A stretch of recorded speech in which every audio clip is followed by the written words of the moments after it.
Time हमने NED university के जो 2021 के पेपर्स हुए थे उनमें कुछ क्वेश्चन सॉल्व किए थे। तो उसके अलावा दीगर और क्वेश्चंस आज हम सॉल्व करने जा रहे हैं। ये सेकंड लेक्चर है जिसमें हम केमिस्ट्री के जो भी क्वेश्चंस इस साल आए हैं NED में 2021 फर्स्ट अटैम्प्ट में, तो बाकी जितने भी बच गए हैं सारे वो आज हम उसको सॉल्व कर लेंगे, ठीक है। और उसके साथ साथ डिटेल्स फर्दर MCQs के बारे में मैं आपको बताता रहूँगा। ये फर्स्ट MCQs हमारे पास है कि alcohols are miscible in water because of dash. Miscible के मतलब होता है सॉलेबल, ठीक है। Miscible and soluble both are same words. कि अल्कोहल्स वाटर में सॉलेबल होते हैं डैश की वजह कर, किसकी वजह कर, तो hydrogen bonding, dipole dipole force, covalent bonding या बाइंडिंग फोर्स। तो अल्कोहल्स वाटर में सॉलेबल होता है because of hydrogen bonding. Because alcohols के अंदर आपको हाइड्रोजन बॉन्डिंग दिख सकती है। You know the general formula of alcohol, that is ROH, and when ever a positive hydrogen is attached to a electronegative element such as oxygen, nitrogen or fluorine, then this type of bond is hydrogen bonding। और इसी hydrogen bonding की वजह से alcohols पानी में हल हो जाते हैं। नेक्स्ट है addition of HCN is an example of which reaction. HCN का हाइड्रोजन साइनाइड का ऐड हो जाना जो है वो किसकी एग्जाम्पल है? Electrophilic addition, electrophilic substitution. देखो एडिशन ऑफ HCN तो मतलब एडिशन होगी या तो इलेक्ट्रोफिलिक या तो न्यूक्लियोफिलिक। ये सवाल यहाँ पर इनकम्प्लीट है जो NED में आया है, क्योंकि HCN की एडिशन इलेक्ट्रोफिलिक भी हो सकती है, न्यूक्लियोफिलिक भी हो सकती है। इट डिपेंड्स कि वो ऐड किस पे हो रहा है, सबस्ट्रेट क्या है। ऐड किस पे हो रहा है, सबस्ट्रेट क्या है। अगर ये HCN ऐड हो रहा है किसी एल्डिहाइड के साथ प्लस HCN, ठीक है, तो वो हमारे पास साइनोहाइड्रिन की फॉर्मेशन करता है। यहाँ ये पाई बॉन्ड टूटेगा, this is positive negative, this is negative positive. यहाँ इधर जाएगा H+ और इधर जाएगा cyanide, this will be HCOH, H और CN। So this one is cyanohydrin, this is cyanohydrin. और यही आपके पास जो अगर इथाइन हो तो इसके अंदर भी HCN ऐड हो सकता है। पाई बॉन्ड की ब्रेकेज होगी, पाई बॉन्ड के ब्रेक होने पर एक H इस कार्बन के साथ और साइनाइड दूसरे कार्बन के साथ अटैच हो जाएगा। ये हमारे पास hydrogen carbon, double bond carbon hydrogen, then hydrogen and cyanide बन जाएगा। So this is called vinyl cyanide, तो इसको हम विनाइल साइनाइड कह सकते हैं। तो इस केस में यहाँ पर जब एल्डिहाइड्स जो एडिशन रिएक्शन करते हैं, हमने उसको पढ़ा था कि एल्डिहाइड्स का एडिशन रिएक्शन हमारे पास न्यूक्लियोफिलिक एडिशन होती है। न्यूक्लियोफिलिक एडिशन करता है ये, जब मैंने एडिशन रिएक्शन के टाइप्स आपको मैं बता रहा था। और जो इथाइन है वो जो एडिशन करता है वो कौन सा एडिशन करता है? वो हमारे पास इलेक्ट्रोफिलिक एडिशन करता है, जो कि इलेक्ट्रोफाइल पहले जाकर अटैक करता है। तो यहाँ पर इसका आंसर अगर आप देखें तो A भी हो सकता है और C भी हो सकता है। क्योंकि HCN को ऐड कर रहे हैं तो वो न्यूक्लियोफिलिक एडिशन भी हो सकती है और इलेक्ट्रोफिलिक एडिशन भी हो सकती है। हाँ, अगर सवाल ये कहता है कि addition of HCN to form aldehyde, तो फिर हम कह सकते थे न्यूक्लियोफिलिक एडिशन। अगर सवाल ये होता है addition of HCN in ethyne या इथीन, उस केस में यहाँ पर आंसर हमारे पास हो जाता इलेक्ट्रोफिलिक एडिशन। तो यहाँ ये सवाल इनकम्प्लीट है। तो इस तरह के भी कुछ क्वेश्चंस NED के अंदर मौजूद थे जिसमें मल्टीपल आंसर्स आ रहे थे, और जिसकी वजह से जाहिर सी बात है आंसर की में तो कोई एक ही लिखा होगा, या तो वो न्यूक्लियोफिलिक या तो इलेक्ट्रोफिलिक। उसकी वजह से भी मार्क्स कटे हैं बच्चों के। तो कि ये तो देखा जाए तो एक अनक्लियर क्वेश्चन है। नेक्स्ट है ग्रेटर द इंटरमोलिकुलर फोर्सेस। जितना ज़्यादा इंटरमोलिकुलर फोर्स होगा तो lower the vapour pressure, greater the vapour pressure, may be lower और greater vapour pressure, none of this. जितना ज़्यादा इंटरमोलिकुलर फोर्स स्ट्रॉन्ग होंगे, इंटरमोलिकुलर फोर्स से मुराद, तो इंटरमोलिकुलर फोर्स के स्ट्रॉन्ग होने से मुराद यहाँ पर हमारे पास हो गया कि लाइक जैसे हाइड्रोजन बॉन्डिंग है, तो जब वो वेपर प्रेशर क्या कहते हैं, वेपर्स का प्रेशर, जब लिक्विड से गैस वेपर्स बन रहे होते हैं, जब लिक्विड गैस में कन्वर्ट होती है तो वो गैस मॉलिक्यूल्स क्या करते हैं, प्रेशर एक्सर्ट करते हैं on the wall of container. तो जितना ज़्यादा फास्टर एवापोरेशन होगी उतना ज़्यादा वेपर प्रेशर जनरेट होगा। और आप जानते हैं कि जिनमें हाइड्रोजन बॉन्डिंग होती है वो जल्दी एवापोरेट नहीं होते हैं, वो नॉन वोलेटाइल होते हैं। तो यहाँ पर है कि जितना ज़्यादा इंटरमोलिकुलर फोर्स होगा तो इंटरमोलिकुलर फोर्स जब बढ़ेगा तो वेपर प्रेशर कम होगा, क्योंकि जाहिर सी बात है वो लिक्विड से गैस में कन्वर्जन हो ही नहीं पाएगी, तो ज़्यादा वेपर जनरेट ही नहीं होंगे। तो इसका हमारे पास क्या करेक्ट आंसर क्या होगा, ए हो जाएगा, लोअर द वेपर प्रेशर। जितना ज़्यादा इंटरमोलिकुलर फोर्सेस उतने कम जो है वो वेपर प्रेशर। तो असल में इंटरमोलिकुलर फोर्स वेपर प्रेशर के इन्वर्सली प्रोपोर्शनल है, ये कह सकते हैं। नेक्स्ट है which of the following has greatest oxidising nature. इनमें से किसका ग्रेटेस्ट ऑक्सीडाइजिंग नेचर होगा। ऑक्सीडाइजिंग नेचर ग्रेटेस्ट किसका होगा, which can loss electron which can gain electron easily. तो इन चारों में से सबसे आराम से इलेक्ट्रॉन गेन कौन कर सकता है, क्लोरीन, ब्रोमीन, आयोडीन क्या fluorine. Greatest electron gaining tendency किसकी होगी इन चारों में से, फ्लोरीन की होगी, क्योंकि it has the power, it has the most power to attract the shared pair of electron towards itself. ठीक है, yes highest electronegativity, that's why we can say it. So that's why this is the D option is the correct one, fluorine F2। सारे समझ में आ गए ये सवाल जो slide पे हैं, क्लियर है। ओके, नेक्स्ट स्लाइड पे आते हैं। Which of the following has greatest tendency to lose electron. सबसे आराम से इलेक्ट्रॉन लॉस कौन कर सकता है, भाई जो मेटल्स होते हैं वो सबसे इजीली इलेक्ट्रॉन को लॉस कर पाते हैं। Metals have the greatest tendency to lose electrons. अब मेटल्स में हमारे पास जैसे कि जैसे फ्लोरीन और क्लोरीन को आप हटा दें, उन दोनों को आप छोड़ दें। अब बात आ गई लिथियम और पोटेशियम पे। इनमें से इलेक्ट्रॉन कौन इजीली लॉस कर सकता है, पोटेशियम कर सकता है, बिकॉज इसकी IP वैल्यू बहुत डाउन होती है, कम होती है लिथियम के मुकाबले में। ठीक है, तो B option is correct one. 11 next है covalent bond different in dash way. It is unsaturated, it is directional, it is formed by mutual sharing, all of this. मतलब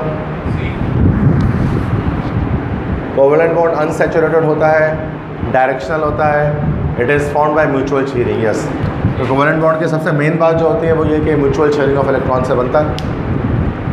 बाकी ज़रूरी नहीं है कि कोवेलेंट बॉन्ड अनसैचुरेटेड हो, सैचुरेटेड भी हो सकता है। अगर सिंगल कोवेलेंट बॉन्ड है तो it is saturated, that is sigma bond. और डायरेक्शनल होना भी ज़रूरी नहीं है, क्योंकि कभी कभार जो आपके पास कोवेलेंट बॉन्ड्स होता है वो नॉन डायरेक्शनल होते हैं, जैसे डायटोमिक होता है ना, HCl, HBr, HI, वो नॉन डायरेक्शनल होते हैं, उनको डायरेक्शन नहीं होती है। जो पोलियोटॉमिक होते हैं उनकी डायरेक्शंस होती हैं। डायरेक्शन मीन्स क्या, कोई शेप।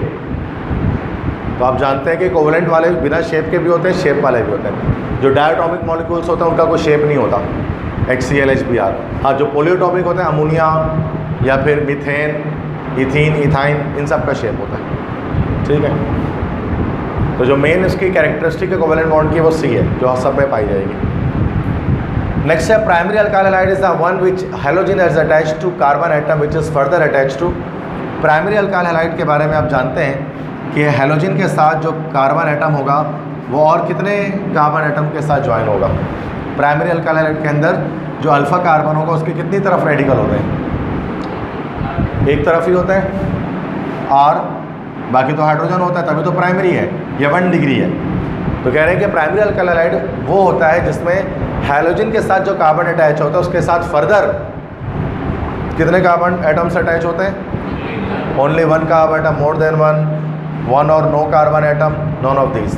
अच्छा, यहाँ पर 1 और no carbon atom, this is the correct answer.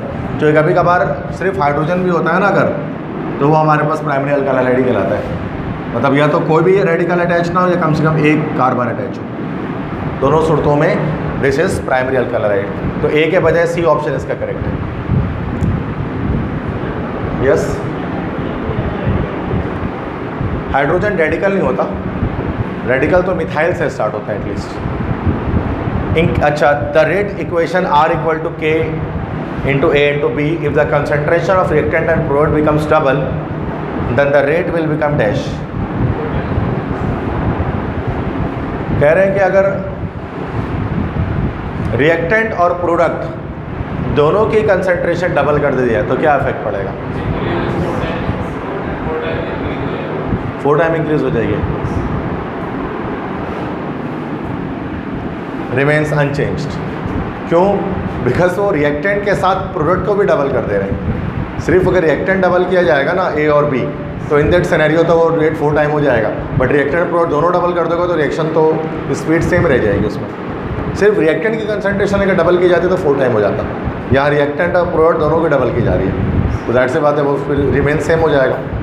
सही है, तो थोड़ा सा ट्रिकी है, थोड़ा घुमाया गया सवाल। ठीक है, समझ में आ गए सारे क्वेश्चंस? यस, लास्ट वाला दोबारा बताओ। ओके, ये हमारे पास जो MCQs आया है number MCQs number 13, it is coming from first year chemistry chapter number 8। ठीक है, फर्स्ट ईयर केमिस्ट्री चैप्टर 8 से ये MCQs हमारे पास जो है वो मौजूद है कि the rate equation is this. ये रेट एक्सप्रेशन दी हुई है हमारे पास कि ये रेट एक्सप्रेशन है जिसमें से हमारे पास A और B जो होता है ना वो जैसे रिएक्टेंट होता है। अब हमारे पास कोई भी इक्वेशन होगी इसके अंदर let say A and B they react together to form C।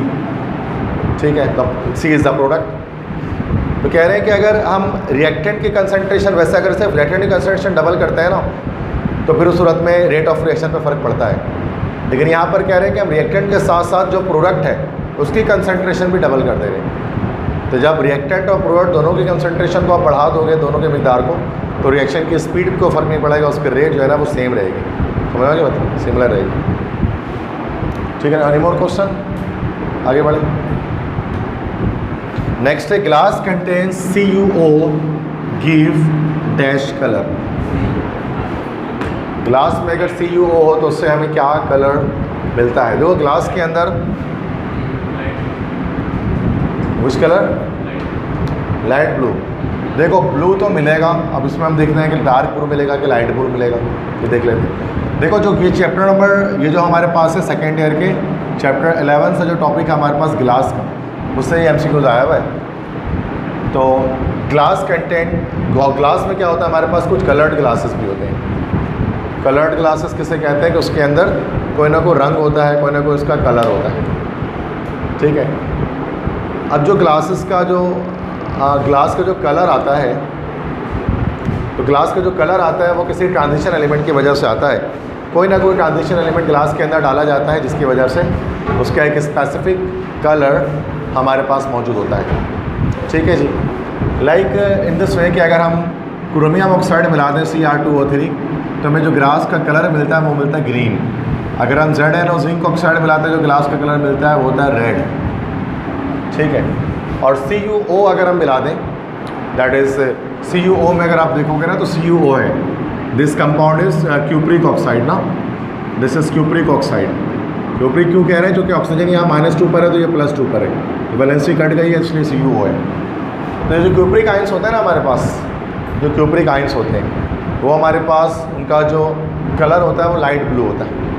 ठीक है, तो ये जब हम क्यूप्रिक ऑक्साइड को डालेंगे ग्लास में तो ग्लास का जो कलर देगा वो लाइट ब्लू देगा, क्योंकि ट्रांजिशन मेटल आयंस की वजह से ग्लास के अंदर कोई ना कोई कलर, कोई रंग आ रहा होता है। ठीक है जी, नेक्स्ट है nitric acid in acidic medium shows the nature dash.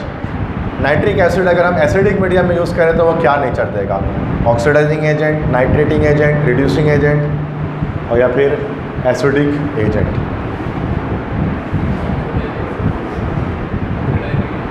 Oxidising agent में नाइट्रिक एसिड अकेले खुद ही इस्तेमाल हो जाता है, उसके लिए किसी एसिडिक मीडियम की ज़रूरत नहीं होती है। ऑक्सीडाइजिंग एजेंट का रिएक्शन अगर नाइट्रिक एसिड को करना है तो कॉपर प्लस HNO3 आप बस डाल दोगे और ये ऑक्सीडाइजिंग नेचर दे देगा, ये आपको as an oxidising agent reaction कर देगा। This the answer is nitrating agent.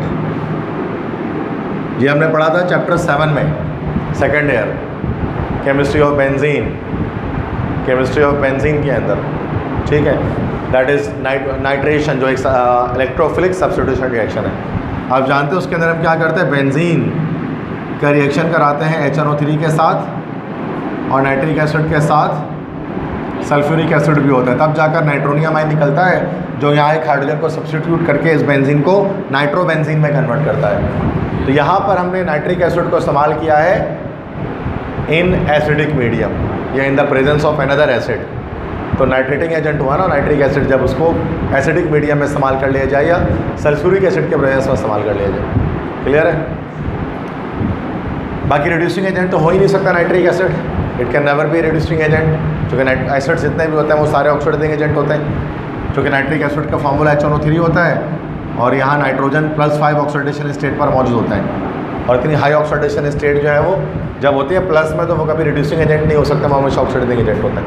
Acidic agent तो होगा, लेकिन ये जब सॉल्ट से बेस से रिएक्शन करेगा तब as an acidic agent reaction के तौर पर रिएक्शन देगा।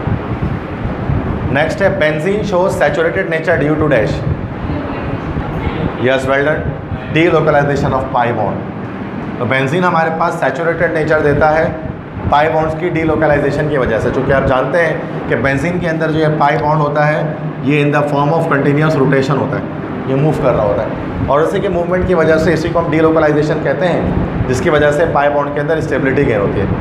इसी को डीलोकलाइजेशन ऑफ पाई इलेक्ट्रॉन कह सकते हैं, इसी को एक और नाम हम कह सकते हैं, this is also called as resonance, इसी को रेजोनेंस कहा जाता है। ठीक है, जिसमें पाई बॉन्ड की मूवमेंट होती है। नेक्स्ट है ions when an ionic compound is dissolved in water can be best described as dash. मतलब कह रहे हैं जब आयनिक कंपाउंड को जैसे नमक वगैरह को जब पानी में डाला जाता है तो आयंस के साथ क्या होता है, या आयंस, फिर वो आयंस क्या कहलाते हैं? जब नमक को पानी में डालेंगे तो वो आयंस बनेंगे, तो कौन सा आयंस बनेंगे?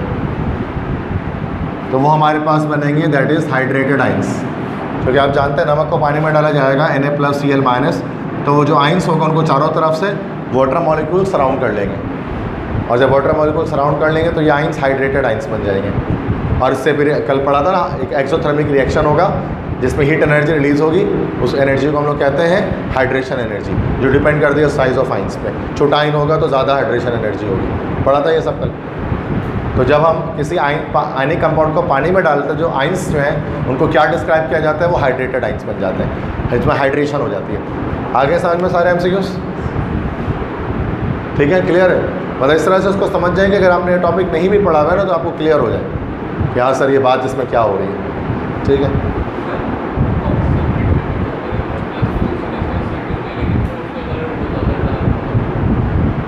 ना लाइट ब्लू ही होता है, copper sulphate light blue colour ही है। यस, कोबाल्ट, कोबाल्ट होता है, कोबाल्ट का कलर तो डिफरेंट होता है, वो पर्पल टाइप में होता है। No no no no, cobalt nitrate जैसे कि अगर आप देखोगे ना तो कोबाल्ट का कलर थोड़ा सा पर्पल टाइप आएगा, डार्क पर्पल टाइप आएगा कोबाल्ट। कोबाल्ट इस कलर, जो कलर होता है कोबाल्ट का वो डार्क, मैं कलर्स बता दे रहा हूँ आइंस के आपको ताकि आपके जहन में रह जाए। क्या लिखा हुआ है? Dark blue. अच्छा, इस गिलास के टॉपिक पे, हाँ सॉरी एक मिनट, वो शायद मैंने कलर को मिक्स कर दिया, मैं कलर को चेंज कर रहा हूँ शायद, तभी मैं कह रहा हूँ सारे कलर्स में बता दे रहा हूँ कौन कौन से। कॉपर +2 के कलर हो सकता है, इस तरह से हमारे पास आयरन Fe+3 है, इसका कलर है, Fe+2 है, इसका कलर है। ठीक है, इस तरह से Zn+2 का कलर हो सकता है, देन कोबाल्ट का कलर है, कोबाल्ट आइंस का, CO+2 का। इस तरह से हमारे पास और कलर आ सकते हैं, क्रोमियम के आ सकते हैं, Cr+3। और राइट, सो Cr+3 कलर आइंस हैं। उसके अलावा हमारे पास जो है वो निकल+2 के आइंस हैं, Mn+2 के आइंस हैं। ठीक है, इस तरह से हमारे पास Mn+7 के आइंस हैं, Mn+6 आइंस हैं, काफ़ी सारे आइंस हैं। देखो आइंस का डायरेक्ट कलर मैं आपको पहले बता दे रहा हूँ कि क्या क्या होगा, और साथ में कॉपर +1 का भी एक कलर होता है हमारे पास, Cu+1। तो कॉपर +1 को जो कलर हमारे पास होता है this is actually dark green. Copper +2 का जो कलर होता है that is light blue. Fe+3 है, इसका जो कलर जो होता है हमारे पास that is reddish brown type का होता है। फेरिक क्लोराइड आपने देखा होगा। Fe+2 आइंस का जो कलर होता है this is light green. Zn+2 ions जो होता है वो कलरलेस होते हैं। जब हम डी ब्लॉक एलिमेंट्स देखेंगे तो उसमें पता लगेगा कि Zn+2 आयन में क्रिस्टल फील्ड थ्योरी के अकॉर्डिंग डी ट्रांजिशन नहीं होती है, तो डी ट्रांजिशन की अनअवेलेबिलिटी की वजह से yes Cu+2 light blue. You have to sit in front. You have to sit here. Cobalt plus 2. Cobalt plus 2 का जो कलर होता है that is purple. And it is not very much dark purple. It should be light purple. Chromium plus 3 ion का जो colour होता है वो होता है ग्रीन। और ये जो हमारे पास ग्रीन होता है क्रोमियम प्लस 3 आयन का colour that is green colour. Nickel plus 2 का जो कलर होता है this is bright green. Bright green colour निकल सल्फेट वगैरह में होता है। Mn प्लस 2 आयन का जो कलर होता है दिस इज पिंक। ये पिंक कलर का होता है। Mn प्लस 7 जैसे पोटेशियम पर मैग्नेट में प्लस 7 होता है, ये हमारे पास होता है dark purple. Mn plus 7 dark purple. और Mn प्लस 6 जो हमारे पास ये भी ग्रीन कलर के आयंस होते हैं। लेकिन जब कंपाउंड्स बनते हैं ना बच्चों, तो कभी कभार उनका जो मिनरल ज़मीन से निकल रहा होता है ना वो डिफरेंट कलर्स में निकल रहा होता है। मिसाल के तौर पर जिंक के जो कंपाउंड्स होते हैं ना वो कलरलेस होते हैं, सिंपल सी बात है। लेकिन यहाँ पर मैंने लिखा और आपकी बुक में भी यही बात लिखी कि जब जिंक ऑक्साइड को डाला जाता है ग्लास में तो वो क्या कलर देता है? रेड कलर देता है। जबकि जिंक के कंपाउंड कलरलेस होते हैं। चैप्टर 5 में हम ये पढ़ के आते हैं। चैप्टर 5 में हम ये पढ़ते हैं कि जिंक फॉर्म्स कलरलेस कंपाउंड। और ये चैप्टर 11 में आता है जिंक ऑक्साइड रेड कलर देता है किसको भाई? ग्लास को। तो ये तो एक कॉन्सेप्ट लैग कर गया है, कॉन्सेप्ट जाकर मिक्स हो रहा है, जाकर कहीं ना कहीं गलती आ रही है। तो असल में जिंक का हमारे पास एक मिनरल होता है, उसको जिंकाइट कहते हैं, ठीक है। जिंकाइट जो मिनरल होता है ना ज़मीन से निकलता है, उसमें इम्प्योरिटी होती है बहुत सारी, वो रेड कलर का होता है। तो जिंक ऑक्साइड असल में इसका जो मिनरल होता है ना उसमें इम्प्योरिटीज़ होती हैं, तभी वो रेड कलर उसमें आ रहा होता है डिफरेंट अलग कंपाउंड्स के। बिल्कुल सर कोबाल्ट का जो नॉर्मल सॉल्ट होता है वो लाइट पर्पल कलर के होता है हमारे पास। लेकिन जो कोबाल्ट का ऑक्साइड होता है COO वो डार्क ब्लू कलर का होता है ड्यू टू इम्प्योरिटीज़। ये वाले तो आपके जो बुक में लिखा है वो कोबाल्ट ऑक्साइड का कलर लिखा है। कोबाल्ट का कलर तो लाइट पर्पल ही होता है जो हाइंस का कलर होता है। ठीक है, समझ में आ गई बात। तो ये थोड़ी सी कन्फ्यूजन रहती है बच्चों के जहन में। वो मैंने तमाम हाइंस आपको तमाम कलर्स वगैरह बता दिए, ठीक। तो ये सारे कलर्स देख लिया कि साइन में कौन सा कलर। यस नहीं, ये वाले कलर्स हमसे नहीं पूछे, हमसे ये कलर ग्लास के कलर्स पूछे जाएंगे जो कंपाउंड स्टेट में।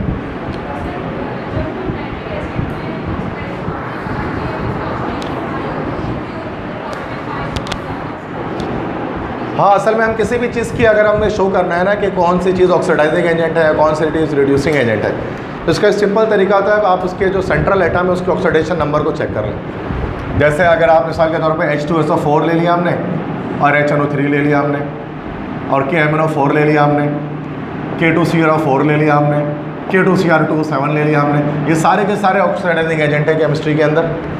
Sulphuric acid, nitric acid, potassium permanganate, potassium chromate, potassium dichromate, ये सब के सब ऑक्सीडाइजिंग एजेंट हैं।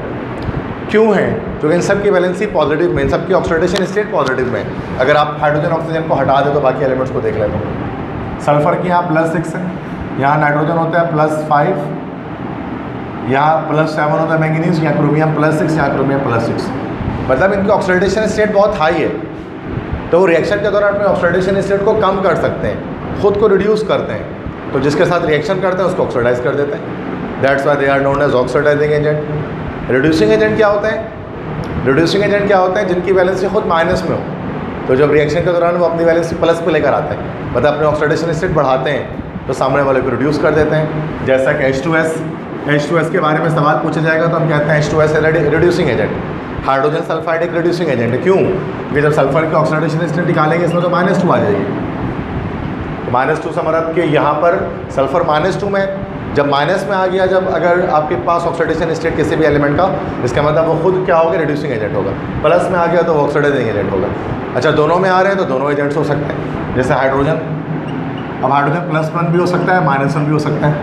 तो hydrogen can behave as an oxidising agent as well as it can behave as a reducing agent, because hydrogen +1 से 0 भी हो सकता है और -1 से भी 0 जा सकता है। दोनों पॉसिबिलिटी है, मतलब अपनी ऑक्सीडेशन स्टेट कम भी कर सकता है, ज़्यादा भी कर सकता है। तो हम डायरेक्टली इस तरह से पहचान लेते हैं। और यस, नाइट्रेट की देखो, नाइट्रोजन में जितने भी कंपाउंड्स आ रहे होते हैं ना, उनमें नाइट्रोजन हमेशा प्लस पॉजिटिव स्टेट ही रख रहा होता है। मिसाल के तौर पे देखो, किसकी? हाइड्रोजन की। सिंपल है, हाइड्राइड्स आपने देखे होंगे ना, Na+H है ना, सोडियम प्लस हम कहते हैं हाइड्रोजन, ये NaH हो गया, तो ये 0 0 था तो +1 हो गया, -1 हो गया। तो ऑक्सीजन यहाँ 0 से -1 गया, मतलब उसने अपने ऑक्सीडेशन स्टेट को कम किया, खुद रिड्यूस हुआ, फिर उसने सामने वाले सोडियम को ऑक्सीडाइज कर दिया। तो ये ऑक्सीडाइजिंग एजेंट साबित हुआ यहाँ पर। अब यहाँ देखो H2 + Cl2, ये बन गया HCl। This is 0 0, this is +1 -1। तो हाइड्रोजन यहाँ 0 से +1 चला गया, 0 से +1 किया मतलब खुद को उसने ऑक्सीडाइज किया, तो क्लोरीन को उसने रिड्यूस कर दिया। तो यहाँ पर हाइड्रोजन बिहेव कर रहा है एज एन ऑक्सीडाइजिंग एजेंट, नीचे बिहेव कर रहा है एज ए रिड्यूसिंग एजेंट। जब आयनिक हाइड्राइड्स बनते हैं तो हाइड्रोजन अपना ऑक्सीडाइजिंग नेचर शो करता है, और जब कोवैलेंट हाइड्राइड बनते हैं तो ऑक्सीजन हाइड्रोजन अपना रिड्यूसिंग नेचर जो है वो शो कर रहे होते हैं। समझ गए? अच्छा, तो मेटल्स के साथ रिएक्शन करेगा हाइड्रोजन, तो इन दैट केस वो हमारे पास क्या है, वो ऑक्सीडाइजिंग एजेंट है, और नॉन मेटल के साथ करेगा तो रिड्यूसिंग एजेंट है। इतनी सी बात है। तो हाइड्रोजन दोनों तरह पे बिहेव कर सकता है, ऑक्सीडाइजिंग एजेंट भी और रिड्यूसिंग एजेंट भी। क्लियर है? समझ में आ गई बात? आ गई? ठीक है, बैठा दो उसको।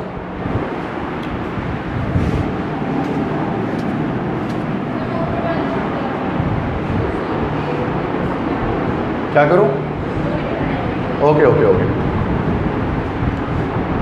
नेक्स्ट है, तो ये तो हो गया, ये भी हो गया, सारे हो गए, 21 तक तो हो गए। आई थिंक आगे चले गए थे। यस, H2S रिड्यूसिंग एजेंट है, चूँकि यहाँ सल्फर -1 है ना, तो -2 से ये अब जो भी नेगेटिव रखेगा ना अपने ऊपर चार्ज, तो नेगेटिव जो चार्ज रखेगा वो हमेशा रिड्यूसिंग एजेंट होगा, जो पॉजिटिव चार्ज रखेगा अपने ऊपर वो ऑक्सीडाइजिंग एजेंट होगा।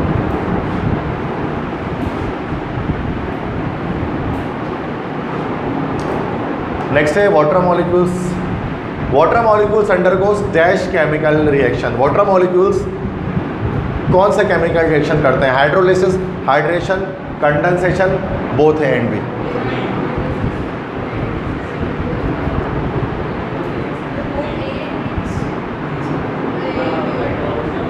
Hydrolysis is a chemical reaction in which the cations and anions of water reacts with salt.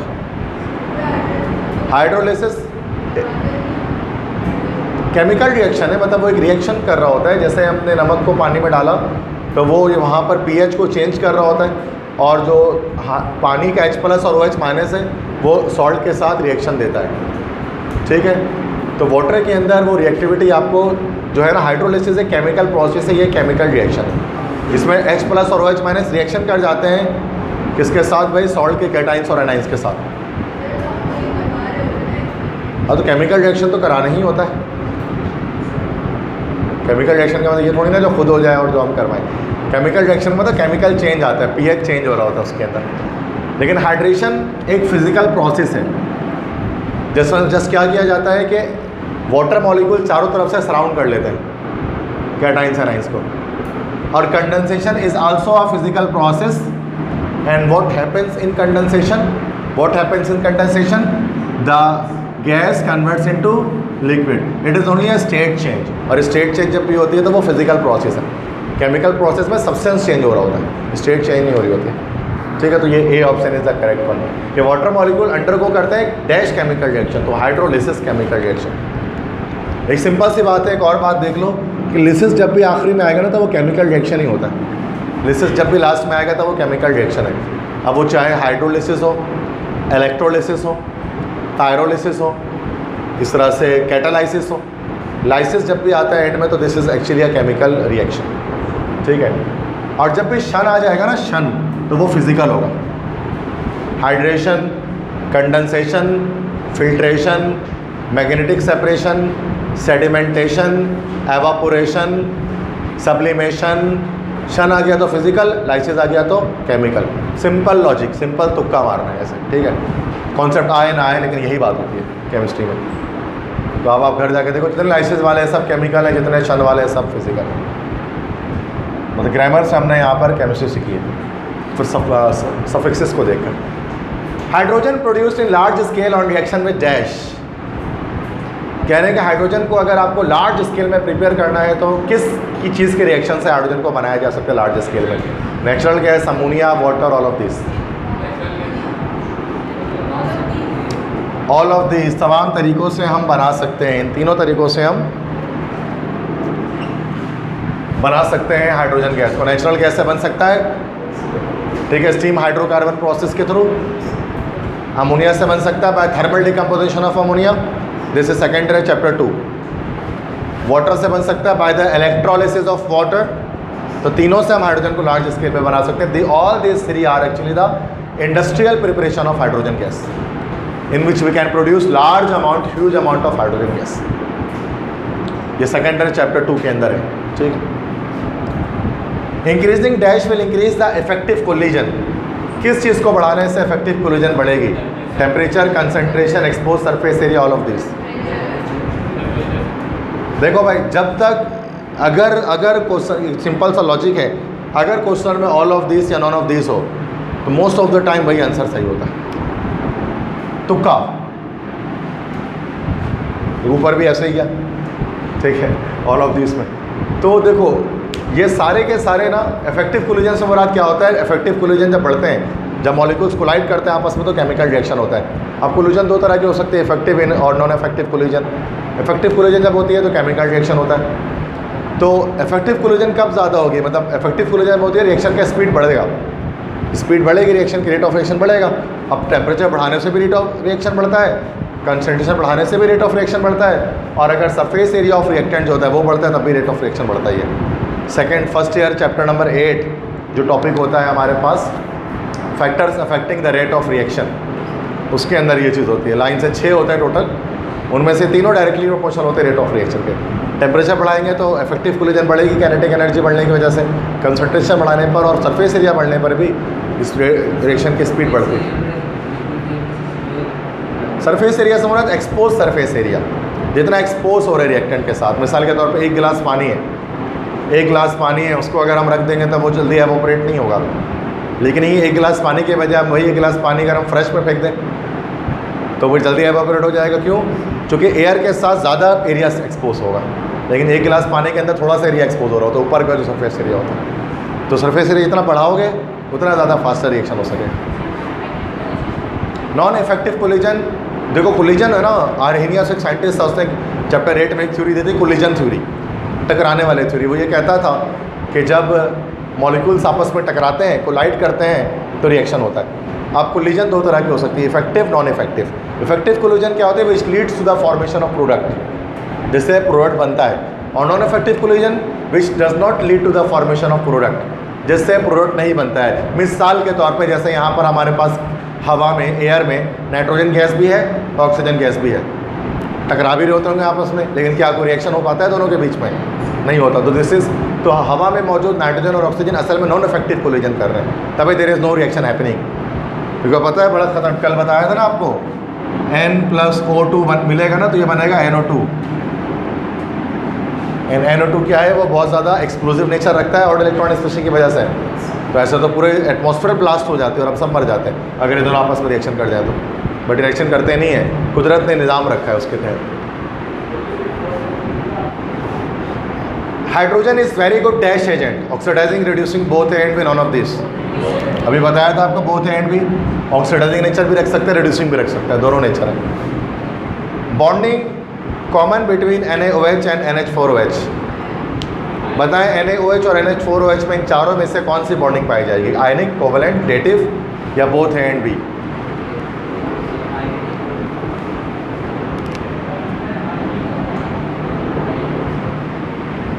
इसका करेक्ट आंसर है बोथ एंड बी। देखो सबसे पहली बात तो कैटाइन एनाइन आ जाएंगे तो आयनिक तो होगा, कैटाइन एनाइन आ जाएंगे तो आयनिक तो होगा। This is cation, this is anion, ionic तो 100% हो गया। This is cation, this is anion, तो आयनिक तो 100% हो गया। आयनिक के साथ कोवेलेंट भी है, बिकॉज यहाँ पर आप देखोगे ना इस OH को, तो ऑक्सीजन इस हाइड्रोजन के साथ कोवेलेंट बॉन्ड बनाया हुआ है। और यहाँ पर भी अगर आप इस OH को देख लो तो ऑक्सीजन हाइड्रोजन के साथ कोवेलेंट बॉन्ड बना हुआ है, और NH4 को देख लोगे तो नाइट्रोजन हाइड्रोजन के साथ कोवेलेंट तो बनाया हुआ है, साथ में कोऑर्डिनेट कोवेलेंट भी बनाया हुआ है, डेटिव बॉन्ड जिसको बोलते हैं। तो कह रहे हैं कौन से बॉन्ड कॉमन है इन दोनों में? तो कॉमन बॉन्ड सिर्फ दो हैं, आयनिक और कोवेलेंट। अगरचे ये हमारे पास डेटिव कोवेलेंट बॉन्ड भी बना रहे हैं या कोऑर्डिनेट कोवेलेंट बॉन्ड भी बना रहे हैं, लेकिन हमें क्या बताना है, दोनों में जो कॉमन बॉन्ड है, तो common bond A and B, ionic and covalent है। ठीक है। नेक्स्ट है, Muslim scientist tried to prepare gold through other metal like copper, platinum, etc by dash. मुसलमान साइंसदानों ने गोल्ड को प्रिपेयर किया था ट्राई टू, मैं कहने था कोशिश की थी, अल्केमिस्ट की बात कर रहे हैं, जितने भी अल्केमी थे तो उन्होंने कोशिश की थी कि वो गोल्ड को सोने को बनाए bye means of copper, silver, copper, platinum, different और एलिमेंट से। तो ये जो प्रोसेस इस्तेमाल करते थे वो प्रोसेस था डी। ये जनरल नॉलेज का क्वेश्चन है, रिफाइनिंग। तो रिफाइनिंग के थ्रू वो चाहते थे कि वो गोल्ड को प्रिपेयर कर लें, बट उनको जो है वो उसमें कामयाबी नहीं मिल सकी। बट बहुत सारे सेवरल एक्सपेरिमेंट करने के चक्कर में केमिस्ट्री की पूरी ब्रांच बनी। ये केमिस्ट्री कंप्लीट ईजाद इस वजह से हुई, बस because of this experiment, because a Muslim scientist और chemist wanted to make gold from cheaper elements, but they never got successful in it. Smelting एक होता है, मेल्टिंग मतलब पिघलाना किसी चीज़ को, रोस्टिंग मतलब भून देना, रोस्ट करना, भूनना किसी चीज़ को, रोस्टिंग। स्मेल्टिंग कॉपर की वगैरह की हम करते हैं, स्मेल्टिंग रेत डालकर किसी को पिघला देना, सैंड, सिलिका ऐड करना किसी चीज़ को और सिलिका डालने के बाद उसको पिघलाना, दैट इज स्मेल्टिंग। कॉपर की करेंगे, चैप्टर 5 में होते हैं ना मेटलर्जी ऑफ कॉपर, उसके अंदर ये सारे स्टेप्स होते हैं, रोस्टिंग होती है, स्मेल्टिंग होती है, सब होता है। लेकिन हमने जो है रिड्यूस हो गया था हमारे सेकेंड ईयर से, इसलिए शायद आप में से किसी को पता नहीं है, क्योंकि वो मेटलर्जी ऑफ कॉपर हमारे रिड्यूस हो गया था। हाँ, yes yes yes yes.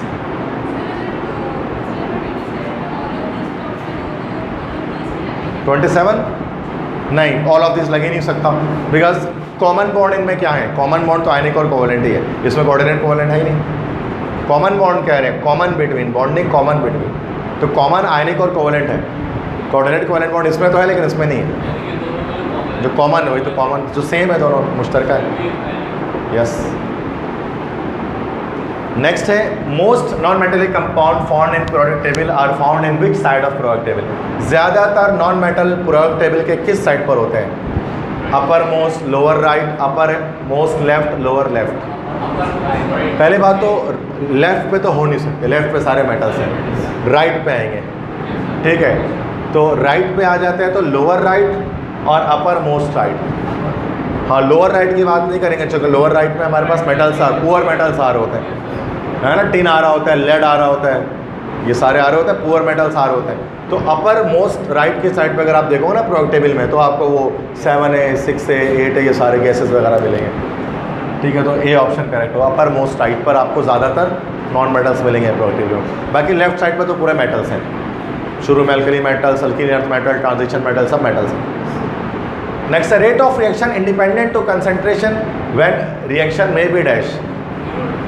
Yes, आपको पता है कि जो जीरो ऑर्डर रिएक्शन होते हैं, जीरो ऑर्डर रिएक्शन के अंदर क्या होता है कि जो रेट ऑफ रिएक्शन होता है इंडिपेंडेंट ऑफ कंसंट्रेशन होता है, मतलब कंसंट्रेशन को चेंज करने से रेट ऑफ रिएक्शन पे फ़र्क नहीं पड़ रहा होता। वो जीरो ऑर्डर रिएक्शन उनको हम कहते हैं। जैसे कि जब हम मीथेन की क्लोरिनेशन करते हैं, मीथेन का क्लोरीन से रिएक्शन करते हैं, तो वो एक फोटोकेमिकल रिएक्शन होता है। जितने भी फोटोकेमिकल रिएक्शन होते हैं वो सारे के सारे जीरो ऑर्डर होते हैं, और उनको जीरो ऑर्डर होने की वजह क्या होती है? बिकॉज उनमें जो कंसंट्रेशन होती है ना रिएक्टेंट की, वो इंडिपेंडेंट, वो जो रेट ऑफ रिएक्शन होता है वो इंडिपेंडेंट ऑफ कंसंट्रेशन होता है। कंसंट्रेशन कम ज़्यादा करने से रेट ऑफ रिएक्शन पे कोई फ़र्क नहीं पड़ता। तो जीरो ऑर्डर रिएक्शन होते हैं। तो 4 तरह के रिएक्शंस होते हैं according to order: zero, first, second, third order. Zero order कौन सा होता है? जिसमें rate of reaction independent of concentration होती है, ठीक है। कंसंट्रेशन चेंज करने से रेट ऑफ रिएक्शन पे फ़र्क नहीं पड़ता, लेकिन फर्स्ट ऑर्डर, सेकंड ऑर्डर, इन सब में अगर आप कंसंट्रेशन चेंज करेंगे तो रेट ऑफ रिएक्शन पे फ़र्क पड़ेगा। फर्स्ट ऑर्डर रिएक्शन में तो डायरेक्टली प्रोपोर्शनल फ़र्क पड़ रहा होता है ना। फर्स्ट ऑर्डर रिएक्शन कौन सा होता है? dx/dt is equal to k, और ये कुछ भी a लिख दिया, this is first order reaction, क्योंकि 1 आ रहा होता है इसमें एक्सपोनेंट। अब इसमें अगर रिएक्टेंट को डबल, कंसंट्रेशन डबल करेंगे तो रेट ऑफ रिएक्शन भी डबल हो जाएगा। सेकंड ऑर्डर रिएक्शन क्या होते हैं? dx/dt equal to k, a भी लगा दो और b भी लगा दो, तो ये 1 और 1 2 हो जाते हैं सेकंड ऑर्डर। अब इसमें अगर कंसंट्रेशन डबल करेंगे दोनों की, तो फिर रेट ऑफ रिएक्शन 4 टाइम हो जाएगा। और अगर हम जीरो ऑर्डर रिएक्शन की बात करें तो रेट ऑफ रिएक्शन डबल कर दो, 4 टाइम कर दो, 10 टाइम कर दो, 100 टाइम कर दो, रेट ऑफ रिएक्शन पे कोई फर्क नहीं पड़ेगा। That's why they are called zero order reaction. Poor metal non metal नहीं होते हैं, पुअर मेटल मेटल ही होते हैं, नॉन मेटल्स अलग चीज़ है। Poor metals are also metal but they are less reactive, बस वो लेस रिएक्टिव। थर्ड ऑर्डर भी हो सकता है, like dx/dt, a b c। अब इसमें क्यूब के लिहाज से चीज़ें बढ़ेगी, मतलब आप इसमें क्या करें, मतलब तीनों की कंसंट्रेशन डबल कर दो तो 9 टाइम्स हो जाएगा क्यूब। हाँ यस, एक मिनट, इसको मैं कह रहा हूँ कि ए की कंसंट्रेशन, बी की कंसंट्रेशन और सी की कंसंट्रेशन, डबल और डबल और डबल, 2 to 4 4 to that, या सॉरी 8 टाइम्स हो जाएगा, 9 टाइम्स का 8 टाइम्स हो जाएगा, 2 to the 4 and 4 to the 8।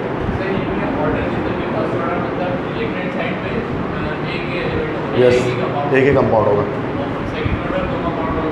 Third order 3 compounds होगा। यस, जीरो ऑर्डर में कंपाउंड बस रिएक्शन तो होता है, like CH4 + Cl2 it forms CH3Cl + HCl।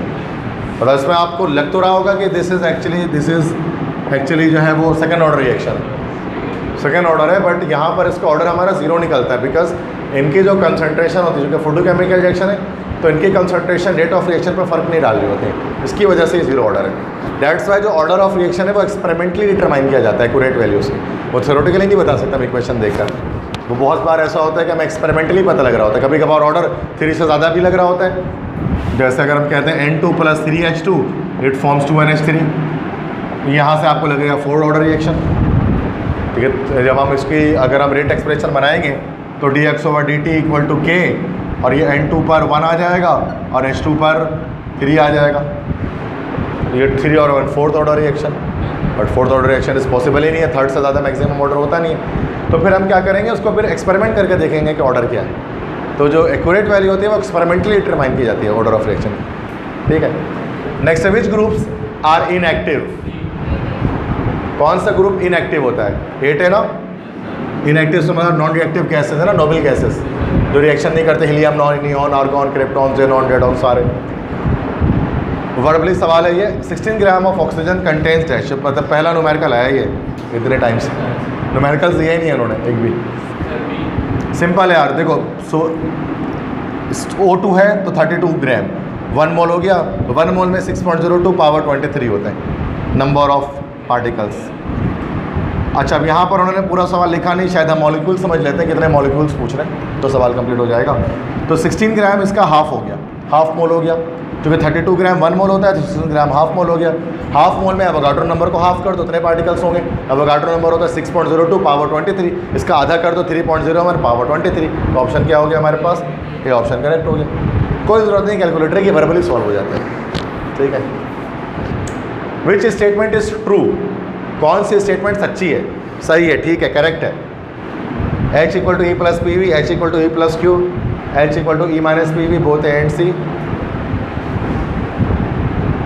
देखो, यहाँ पर हमारे पास ये चैप्टर 5 से, फर्स्ट ईयर से, और वहाँ पर जब हम फर्स्ट लॉ ऑफ थर्मोडायनेमिक्स कर रहे होते हैं तो वहाँ पर हम लिखते हैं E = H + PV। ये E = H + PV किस चीज़ को कहते हैं? H से मुराद यहाँ पर होती है एंथैल्पी। तो एंथैल्पी क्या होता है भाई? Total heat content of a system is called enthalpy, है ना। Total heat content of a system is called enthalpy. तो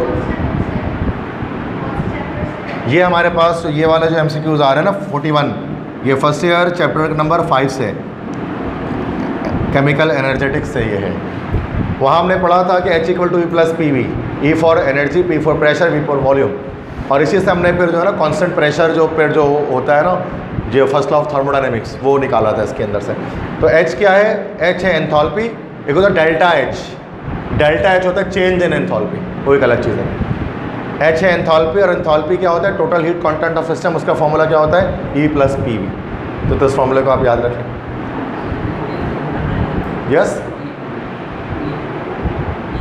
E energy, internal energy. Yes, if catalyst added in a reaction at equilibrium then equilibrium will move to dash. अगर एक reaction equilibrium पर है और आप उसमें कैटलिस्ट ऐड कर रहे हो, तो सोच के बताना है कि उस रिएक्शन के साथ क्या होगा, वो इक्विलिब्रियम किस डायरेक्शन में मूव करेगा। Le Chatelier principle, first year chapter number 6। अगर कोई कैटलिस्ट ऐड कर दिया जाए रिएक्शन इक्विलिब्रियम पर है, तो कैटलिस्ट कभी भी डायरेक्शन ऑफ रिएक्शन पर कोई भी फर्क नहीं डालता। कैटलिस्ट सिर्फ रेट ऑफ रिएक्शन को इंक्रीज या डिक्रीज कर सकता है, डायरेक्शन ऑफ रिएक्शन पर कोई अफेक्ट नहीं करता। अगर कोई रिएक्शन अगर स्टेबल है ना, रुका हुआ है, इक्विलिब्रियम पर है, अब उसमें जितना भी कैटलिस्ट डाल दो ना, वो फॉरवर्ड होगा ना वो बैकवर्ड होगा। बल्कि क्या करेगा, अगर कोई रिएक्शन फॉरवर्ड जा रहा है तो उसके फॉरवर्ड जाने की स्पीड बढ़ा सकता है कैटलिस्ट।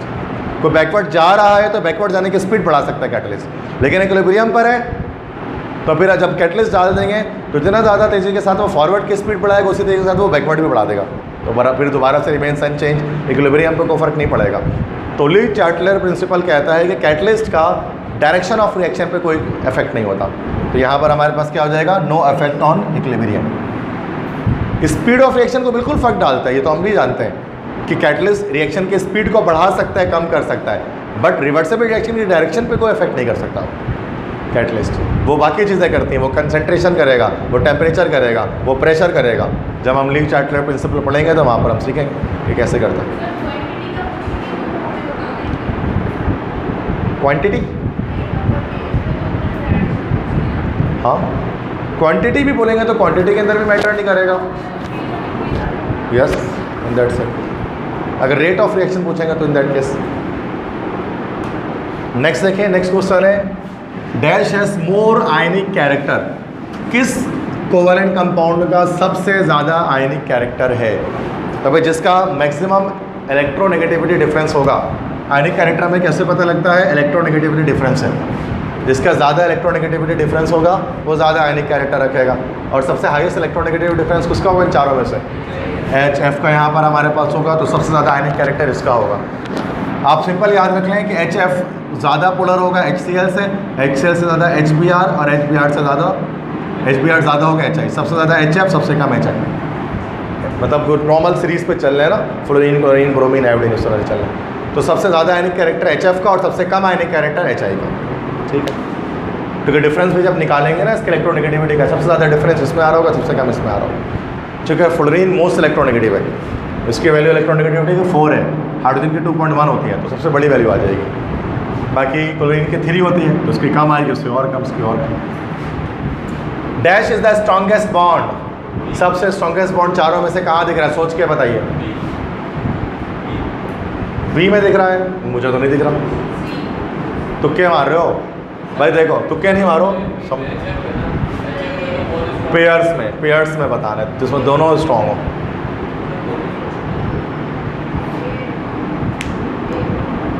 देखो भाई, हैं तो सारे कोवेलेंट, पहली बात तो ये मेटल कहीं नहीं दिख रहा, तो हैं तो सारे कोवेलेंट। अब कोवेलेंट के अंदर भी जो पोलर कोवेलेंट होगा वो ज़्यादा स्ट्रॉन्ग है, बिकॉज उसमें आयनिक कैरेक्टर आ जाएगा। ठीक है, अब पोलर कोवेलेंट कहाँ कहाँ है देख लेते हैं। प्लस माइनस दोनों कोवेलेंट है, दोनों पोलर है, प्लस माइनस चार्ज आएगा। H2O2 दोनों डायटोमिक, नॉन पोलर तो सबसे वीक है, क्योंकि आयनिक कैरेक्टर तो 0 है। ठीक है, अब यहाँ आते हैं, नेक्स्ट आते हैं, दैट इज़ कि ये हमारे पास है HI एंड CH4। HI तो हमारे पास पोलर है, लेकिन CH4 पोलर नहीं है। CH4 पोलर क्यों नहीं है? बिकॉज सिमेट्रिकल मॉलिक्यूल है। जो सिमेट्रिकल मॉलिक्यूल हमारे पास होते हैं वो नॉन पोलर होते हैं, सिमेट्रिकल है तो नॉन पोलर है। CO2 और HF की बात की जाए तो HF तो हमारे पास है पोलर, लेकिन CO2 पोलर नहीं है, बिकॉज ये भी हमारे पास सिमेट्रिकल मॉलिक्यूल है। सिमेट्रिकल है, शेप कैसा बनेगा? लीनियर बनेगा इसका, कार्बन ऑक्सीजन ऑक्सीजन। सिमेट्रिकल है, बीच से काटोगे राइट लेफ्ट बराबर, तो नॉन पोलर है, कट गया। तो दोनों दो टिक कहाँ पर आए हुए सिर्फ? तो जो स्ट्रॉन्गेस्ट बॉन्ड हमारे पास है वो HCl और HBr के बीच में। क्यों? चूँकि दोनों के दोनों पोलर है। बाकी सब में एक ना कोई ना कोई, इसमें तो C में दोनों नॉन पोलर है, इसमें एक नॉन पोलर है, वहाँ पर भी एक नॉन पोलर है। पोलर नॉन पोलर पहचाने का सिंपल तरीका है, अगर दो एटम से मिलकर बने और दोनों एटम्स अलग अलग हैं तो इन दैट केस वो क्या हो गया हमारे पास? वो हमारे पास पोलर हो गए। ठीक है, और अगर दो एटम से मिला, दोनों एक जैसे एटम से मिलकर बन रहा है, जैसे H2O2, वो हमारे पास नॉन पोलर हो गया। और अगर पोलियोटॉमिक मॉलिक्यूल है, पोलियोटॉमिक मतलब 2 से ज़्यादा एटम वाले, जैसे मीथेन है, कार्बन डाइऑक्साइड है, फिर हम क्या करेंगे? मॉलिक्यूल को बीच से स्ट्रक्चर बना के काट देंगे। बीच से काटोगे तो जो राइट में है वही लेफ्ट में। अगर ऐसा हो जाए, सिमेट्रिकल हो जाए, तो फिर कैसा? नॉन पोलर है। तो CO2 नॉन पोलर है और वो मीथेन इस वजह से क्या है? नॉन पोलर है। फिर आगे बात, तो ये थोड़ा सा ट्रिकी MCQs था, तो इसका ए ऑप्शन करेक्ट। कॉन्सेप्ट होने चाहिए, ये कॉन्सेप्ट तो घंटे का कॉन्सेप्ट है, ये जो मेरे इतने प्यार से बता के चलेगा ना आपको, ये बीच से काट दो राइट लेफ्ट बराबर, 2 घंटे लगते हैं इंटर में समझाने में। आपको भी, मुझे नहीं पता आई समझ में नहीं आई, मैं कोशिश कर रहा हूँ कि आ जाए। एप्टीट्यूड के स्टूडेंट है, टाइम भी ज़्यादा नहीं है, कुछ बच्चे 25 तारीख को NET का अटैम्प्ट देने वाले हैं। ठीक है, तो उसके वाले से शॉर्टकट कोशिश कर रहा हूँ, चीज़ें बताऊँ बस। शॉर्टकट में बहुत शॉर्टकट जा रहा हूँ, वरना ये 2-2, 3-3 घंटे की बातें इंटर में हम बच्चों को समझाते हैं बैठा के प्यार से। बेटा देखो ये ऐसे होता है, ये इस तरह से होता है, ये ऐसे कटता है, बट टाइम अभी नहीं है उस तरह से ना, ठीक है। फिर एनईडी के सेकेंड अटैम्प्ट हो जाएगा, सुकून भर लेंगे, फिर केयू के लिए स्लो दोबारा से कर लेंगे, ठीक है। नेक्स्ट है in ionic crystal dash group elements reacts with dash group element. Ionic crystal में मतलब आयनिक बॉन्ड बनेगा तो कौन से ग्रुप के एलिमेंट किस ग्रुप से रिएक्शन करेंगे? तो मेटल वाले हमेशा नॉन मेटल से रिएक्शन करेंगे। मेटल्स कहाँ होते हैं? 1A 2A में होते हैं सारे, और नॉन मेटल्स कहाँ होते हैं? 6 से 7A में होते हैं। तो यही होगा ये आयनिक क्रिस्टल में 1A 2A वाले 6A और 7A से करेंगे। ये क्यों नहीं होगा? क्योंकि 4A में हमारे पास मेटल्स नहीं होते, ये नहीं होगा। 3A में हमारे पास मेटल्स नहीं होते हैं, ये भी नहीं होगा। 1A 2A में तो मेटल्स होते हैं, बट जब 5A और 7A में से 6 और 7 से रिएक्शन कर रहे होते हैं, 7A से एलिमेंट्स रिएक्शन कर रहे होते हैं आयनिक बॉन्ड बनाने के लिए। क्योंकि 5 ग्रुप वाले समटाइम्स हमारे पास कोवेलेंट बॉन्ड भी बनाते हैं, जैसे मैग्नीशियम नाइट्राइड वगैरह। Next Na3AlF6 formula of dash, simple रट्टा फुल रट्टा। किसका फार्मूला है? क्रायोलाइट का फार्मूला है। Yes, well done. Cryolite fluoride और ऑफ एल्यूमिना में। फ्लोस्पार का फार्मूला क्या होता है? शुक्रिया शुक्रिया।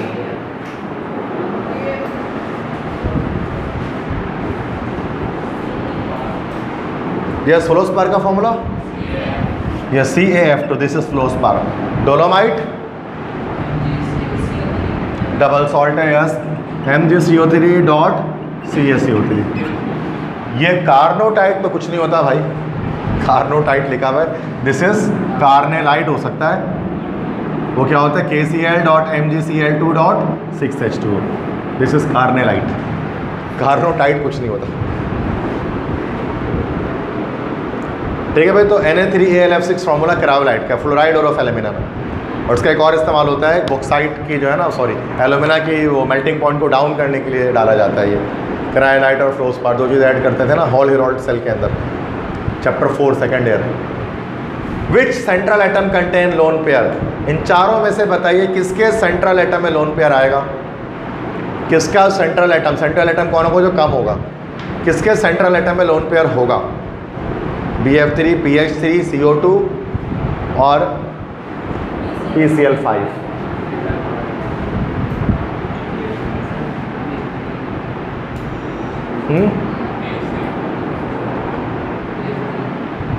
बना के देख लेते हैं। अरे बनाकर देख लेते हैं भाई, क्यों टेंशन ले रहे हो इतने? तुक्का नहीं मारना है भाई, तुक्का मारने से बेहतर है बताओ नहीं, बोलो सर कुछ समझ में नहीं आया क्या लिखा हुआ है। तुक्का मारने से पहले बोलो समझ ही में नहीं आ रहा सर क्या लिखा हुआ है। तो बेहतर तरीका ये है, बजाय इसके कोई तुक्का मार के खुश हो जाए कि मेरा सही तुक्का लग गया, ठीक, ऐसा नहीं करें। BF3 स्ट्रक्चर बनाते हैं, बोरॉन 3A ग्रुप का एलिमेंट है, लास्ट सेल में 3 इलेक्ट्रॉन, 1 2 3 फ्लोरीन से जुड़ गया, FFF है ना भाई। फ्लोरीन के लास्ट सेल में 7 इलेक्ट्रॉन होते हैं, 7 इलेक्ट्रॉन होते हैं। तो यहाँ जुड़ा, यहाँ जुड़ा, यहाँ जुड़ा। हाँ भाई आया सेंट्रल एटम बोरॉन के लास्ट सेल, वो लोन पेयर आया, lone pair of electron. Lone pair तो बचा हुआ इलेक्ट्रॉन, क्या कोई इलेक्ट्रॉन बचा है इसका? नॉन बॉन्डिंग पेयर है? नॉन बॉन्डिंग पेयर तो नहीं है जिस जो बॉन्ड बनाने से रह गया हो, सबने बॉन्ड बना लिया, there is no lone pair. और उसके बावजूद भी इसका ऑक्टेट कंप्लीट नहीं हो सका है, सेस्टेट है, इनकम्प्लीट ऑक्टेट है। क्या करेगा? इलेक्ट्रॉन पेयर कहीं ना कहीं से ले लेगा, तभी क्या है ये? पहली बात तो लेविस का ये एसिड है, लेविस एसिड है BF3। और दूसरी बात क्या है? इलेक्ट्रोफाइल भी है। जो इलेक्ट्रोफाइल है, इलेक्ट्रॉन लविंग, इलेक्ट्रॉन खींचे है, ये अलग दास्तान है, छोड़ दो उसको। PH3 फॉस्फोरस 5 ग्रुप का एलिमेंट है, नसीम पास सब बिंदास, कल बता रहा था, निमोनिक याद कर लेना, ठीक है।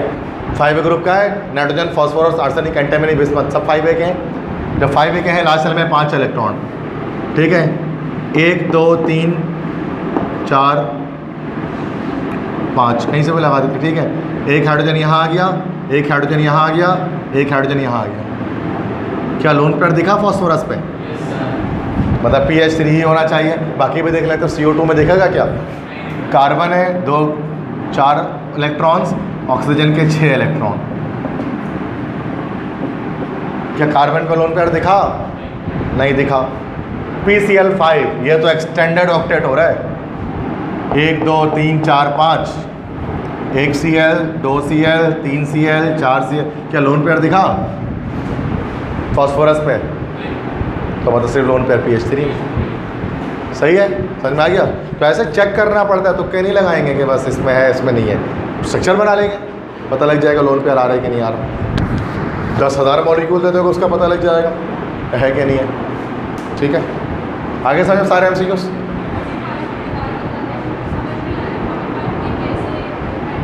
$45, ठीक है।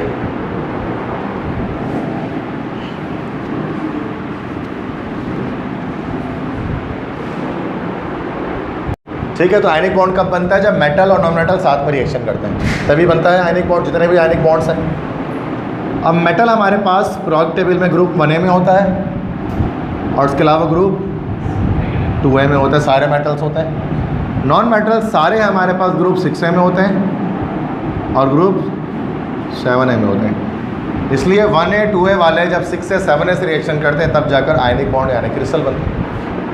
समझ गए? This is how. क्लियर है यहाँ तक? कोई और MCQs में मसला? आगे बढ़ें, काफ़ी टाइम लग गया इस वाले स्लाइड पे। नेक्स्ट है which have same mass of electron but carry a positive charge. इनमें से आप बताएं कौन सा ऐसा पार्टिकल है जिसका मास इलेक्ट्रॉन जितना है लेकिन उस पर एक पॉजिटिव चार्ज होता है? प्रोटॉन।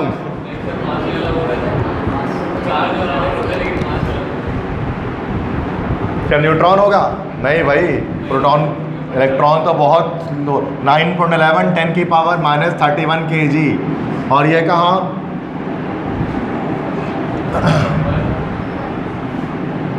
1.76 इंटू 10 की पावर -27 kg और ये हमारे पास 1.67 इंटू 10 की power -27 kg।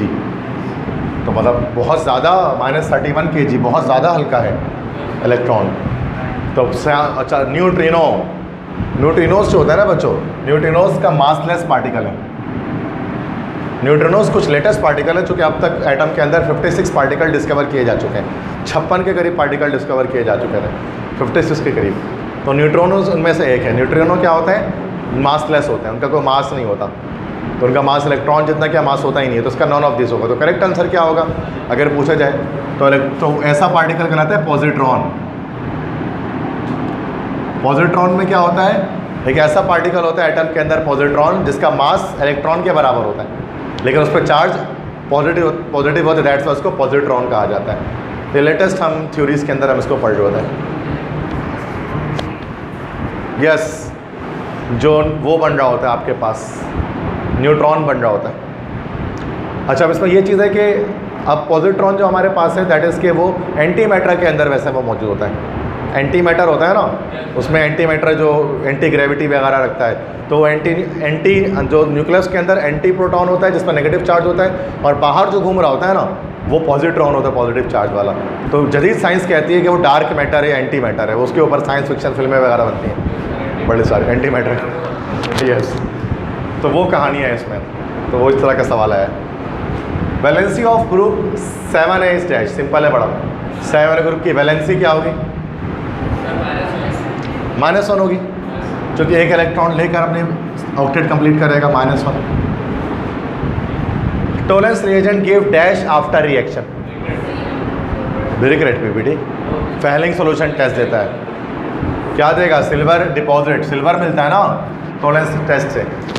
Tollens reagent test जो होता है हमारे पास, उसमें हमें एंड प्रोडक्ट में सिल्वर मिरर फॉर्म हो रहा होता है और ब्रिक रेड पीपीटी हमारे पास बनती है, that is Fehling solution test जब होता है तो उसमें एल्डिहाइड्स और कीटोन्स के बीच डिस्टिंग्विश करने के लिए हम इसको इस्तेमाल करते हैं टोलेंस रिएजेंट। और टोलेंस रिएजेंट क्या होता है? Ammoniacal solution of silver nitrate. ये हमारे पास डाइअमाइन सिल्वर 1 हाइड्रोक्साइड होता है ना, this is the formula of Tollens reagent.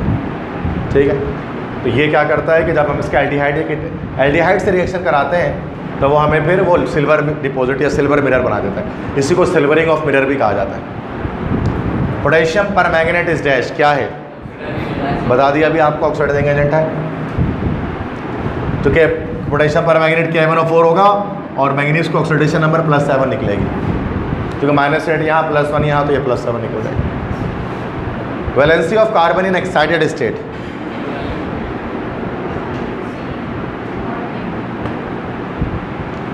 C और A, it should be A। असल में वैलेंसी कार्बन के दो होते हैं, कार्बन डाइवैलेंट भी होता है और कार्बन टेट्रावैलेंट भी होता है। कार्बन का एटॉमिक नंबर 6 होता है, देखो ज़रा 1s2 2s2 2p2, ठीक है 1s2 2s2 2p2। तो बॉन्ड वो यहाँ से बनाएगा, तो दो ही बॉन्ड बना सकता है। अगर हम इसको ओपन अप करते हैं, चलो 2px 2py 2pz में, तो 1 2, एक यहाँ से बॉन्ड बनेगा कि यहाँ से, ये इसकी कौन सी स्टेट है, ग्राउंड स्टेट है। तो ग्राउंड स्टेट में पूछा जाए तो कार्बन कैसा होता है, ग्राउंड स्टेट में कार्बन की वैलेंसी 2 होती है। लेकिन जब एक्साइटेड स्टेट में आएगा तो क्या होता है, एक्साइटेड स्टेट में यहाँ 2s पर जो 2 इलेक्ट्रॉन है ना, एक इलेक्ट्रॉन जंप मारता है, हाइब्रिडाइजेशन हो जाती है, हाइब्रिडाइजेशन। तो 1 2 4 अनपेयर्ड आ गए तो अब 4 बॉन्ड बना सकता है। तो एक्साइटेड स्टेट पे कार्बन की वैलेंसी 4 होती है, ग्राउंड स्टेट पे 2 होती है। ग्राउंड स्टेट पे कार्बन डाइवैलेंट होता है और एक्साइटेड स्टेट पे टेट्रावैलेंट होता है। क्लियर है? Next, gold dissolve in dash, बड़ा सिंपल यार। गोल्ड किस में डिजॉल्व हो जाता है, एक्वारिजिया के अंदर, जिसको रॉयल वाटर भी कहा जाता है, इंग्लिश में बोले तो रॉयल वाटर। कौन से दो एसिड का मिक्सचर होता है एक्वारिजिया? यस, एक होता है हमारे पास HCl और एक हमारे पास नाइट्रिक एसिड। 3:HCl के होते हैं, 1 नाइट्रिक एसिड का होता है। क्लियर है सारे? परफेक्ट, ठीक है। देखो हमने ना वो थोड़ा, देखो आप दोबारा मैं इसको एक्सप्लेन कर देता हूँ। ये वाला 52 कार्बन की वैलेंसी एक्साइटेड स्टेट पे कितनी है। वैलेंसी का मतलब कि बॉन्ड फॉर्मेशन, बॉन्ड पॉसिबिलिटी, कि बॉन्ड पॉसिबिलिटी कितनी है। वैलेंसी इज बॉन्ड पॉसिबिलिटी, कितने बॉन्ड बना सकता है कार्बन एक्साइटेड स्टेट पे। कार्बन का एटॉमिक नंबर होता है 6, ठीक है। इलेक्ट्रॉनिक कॉन्फ़िगरेशन 1s2 2s2 और 2p2।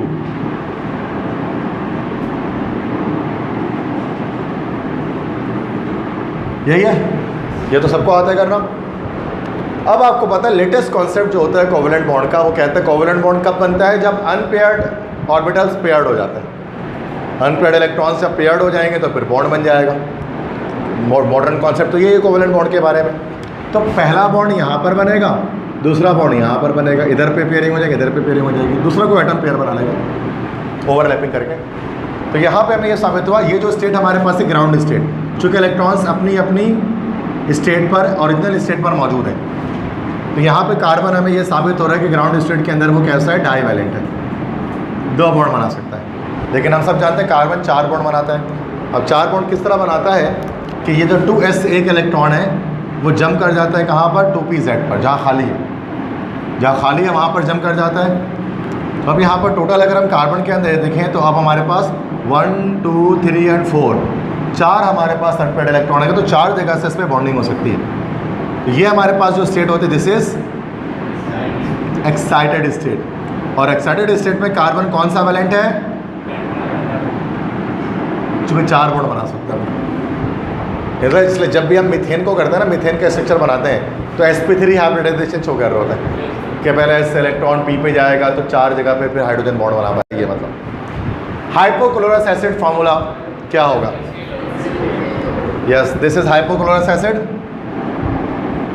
HCl कौन सा एसिड है, हाइड्रोक्लोरिक एसिड।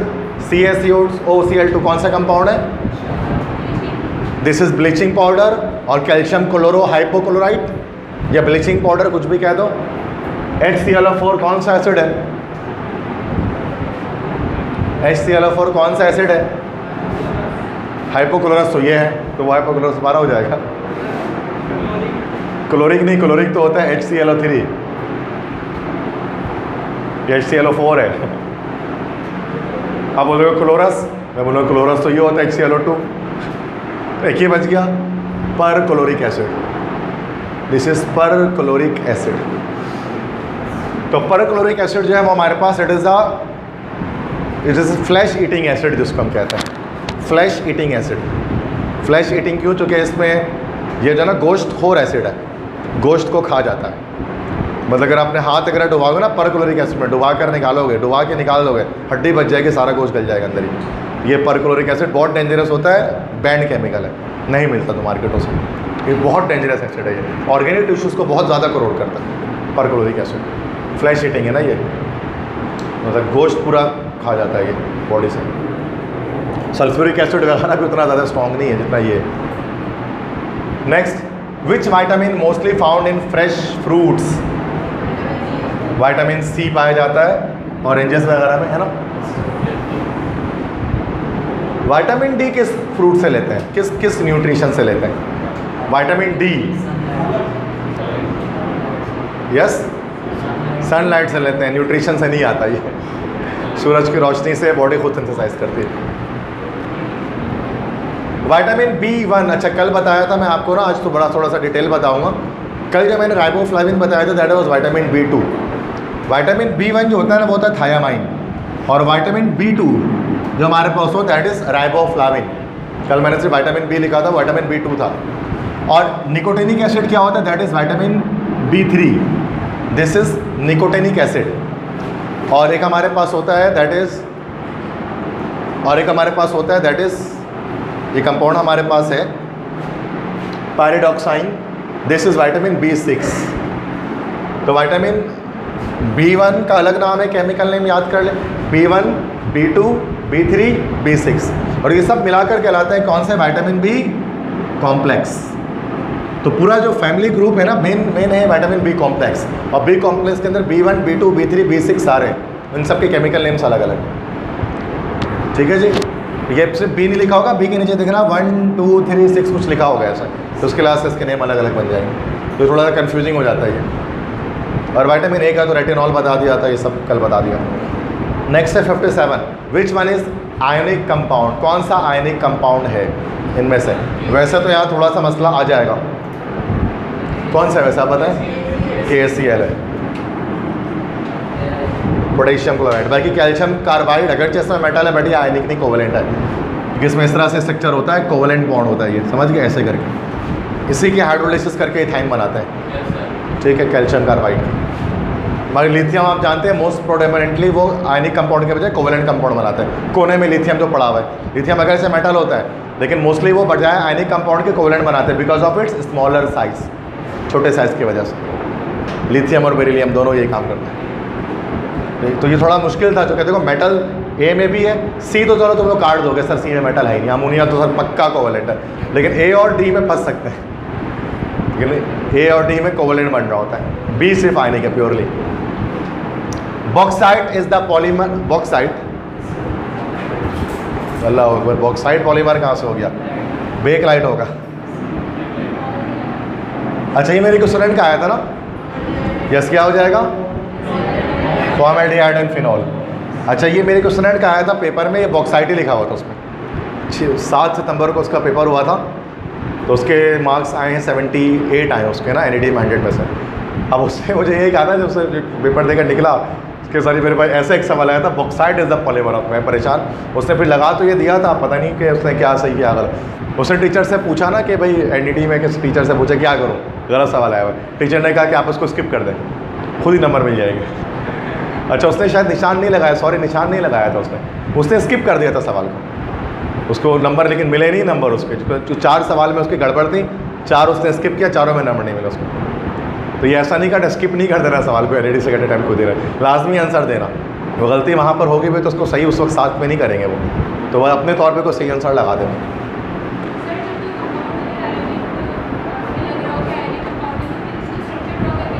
यस यस बिल्कुल ऐसे ही।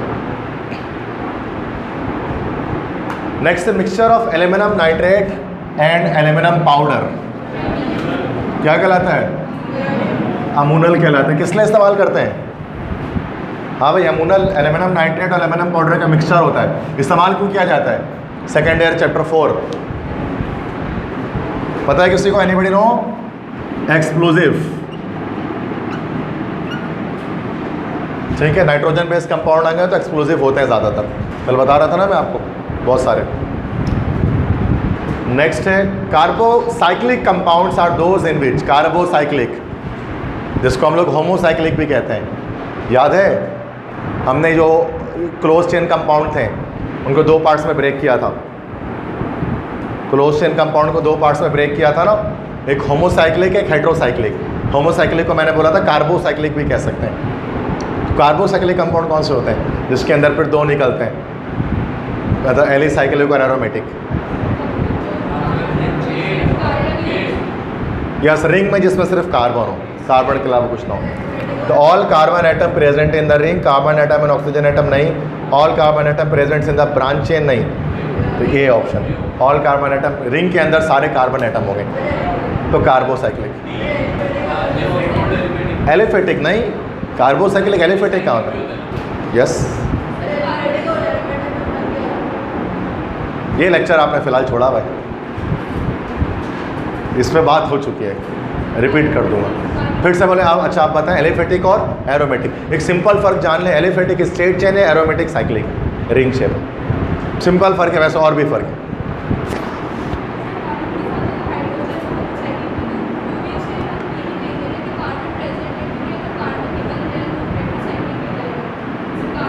चेन तो, लेकिन चेन के अंदर तो हाइड्रोजन नहीं आएगा ना, चेन को तो बाहर ही रहेगा वो, बेंजीन के अंदर जैसे, वो तो बाहर है ना, चेन के अंदर तो सिर्फ कार्बन है। चेन के अंदर कार्बन होना चाहिए, हाइड्रोजन भी नहीं होना चाहिए। और हाइड्रोजन तो चेन के अंदर कभी ज़िंदगी में नहीं आ सकता। एक ही बॉन्ड बनाएगा, वो दोनों तरफ से साइकिल कैसे करेगा? ठीक है, समझ में आ गया दोनों एमसीक्यूज के?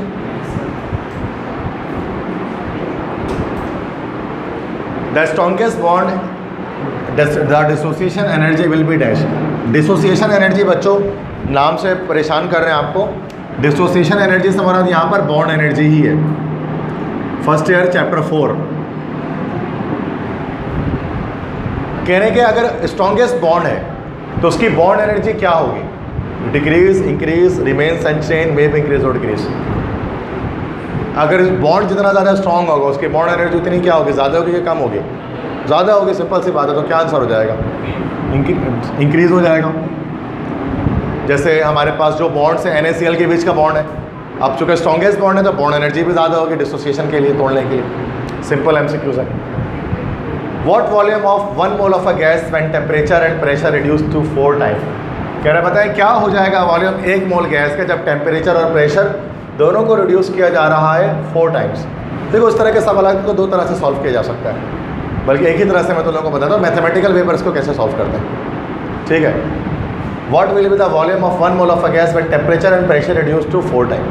फ़ौरन से क्या करो आप, जर्नल वो कंबाइंड गैस इक्वेशन लगा लो। P1 V1 upon T1 equal to P2 V2 upon T2। Initial final, initial को बस आप P V अपॉन T कर दो और प्रेशर और उसको क्या कह रहे हैं? Reduce to 4 time. When temperature and pressure reduce to 4 time, दोनों को 4 टाइम रिड्यूस कर दे रहे हैं। 4 टाइम रिड्यूस कर रहे हैं तो उसका मतलब कि 1/4 कर ले रहे हैं, 0.25 कर दे रहे हैं।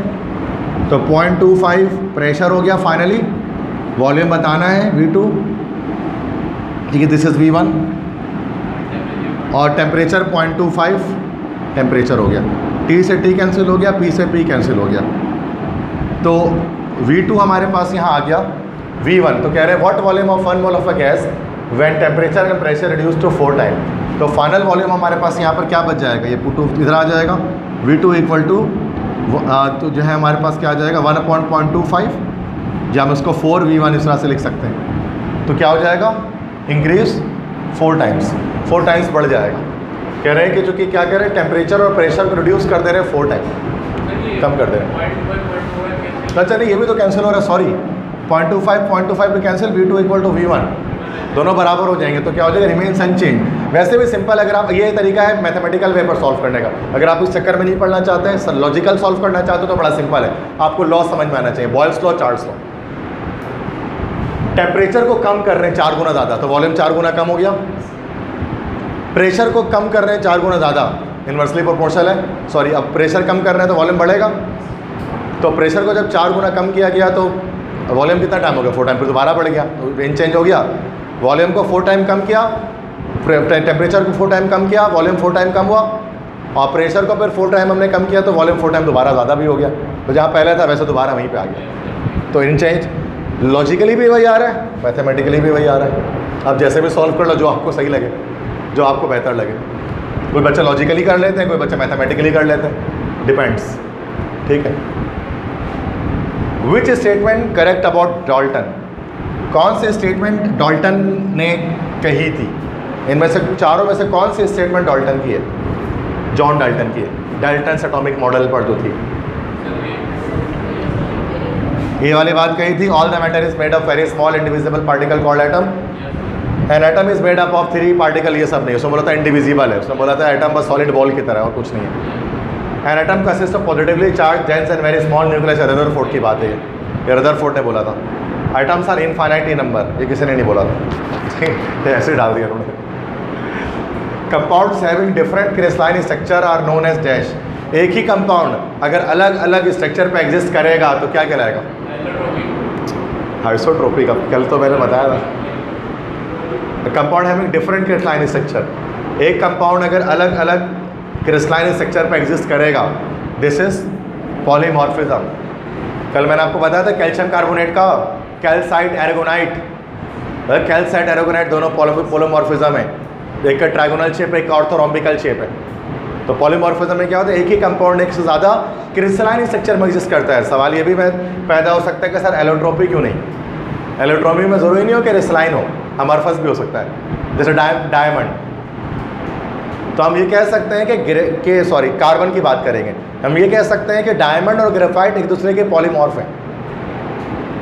एलोट्रोपी का जो फिनोमिना होता है ना, वो सिर्फ और सिर्फ एलोट्रोपी का जो फिनोमिना होता है वो ओनली फॉर एलिमेंट्स, वो सिर्फ एलिमेंट्स के लिए है बस। और जो पॉलीमॉर्फिज्म होता है वो सिर्फ कंपाउंड्स के लिए है, एलिमेंट्स के लिए नहीं है, सिर्फ कंपाउंड्स के लिए। जैसे लेड पीबीओ लेड ऑक्साइड। अब ये इसके 2 स्ट्रक्चर होते हैं, रेड कलर का भी होता है, येलो कलर का भी होता है। रेड कलर का है तो लिथार्ज है, और रेड कलर का है तो लिथार्ज है, और अगर ये रेड अगर है तो लिथार्ज है, और अगर येलो है तो यह है मेसिकॉट। येलो कलर का भी होता है, रेड कलर का, येलो कलर का है तो मेसिकॉट है, रेड कलर का तो लिथार्ज है, लेड ऑक्साइड। ये दोनों पॉलीमॉर्फ्स हैं, इसके अंदर ही पॉलीमॉर्फिज्म है। एलोट्रोपी किसके अंदर होती है? एलिमेंट्स के अंदर होती है। जैसे कार्बन के पॉलीमॉर्फ्स नहीं हो सकते हैं, डायमंड और ग्रेफाइट को कार्बन के पॉलीमॉर्फ नहीं कह सकते, they are the allotropes of carbon. Alpha sulphur, beta sulphur, gamma sulphur, अलग अलग क्रिस्टलाइन स्ट्रक्चर होती है। अल्फा का रोम्बिक शेप होता है, मोनोक्लिनिक शेप होता है बीटा सल्फर का, but they are not polymorphism.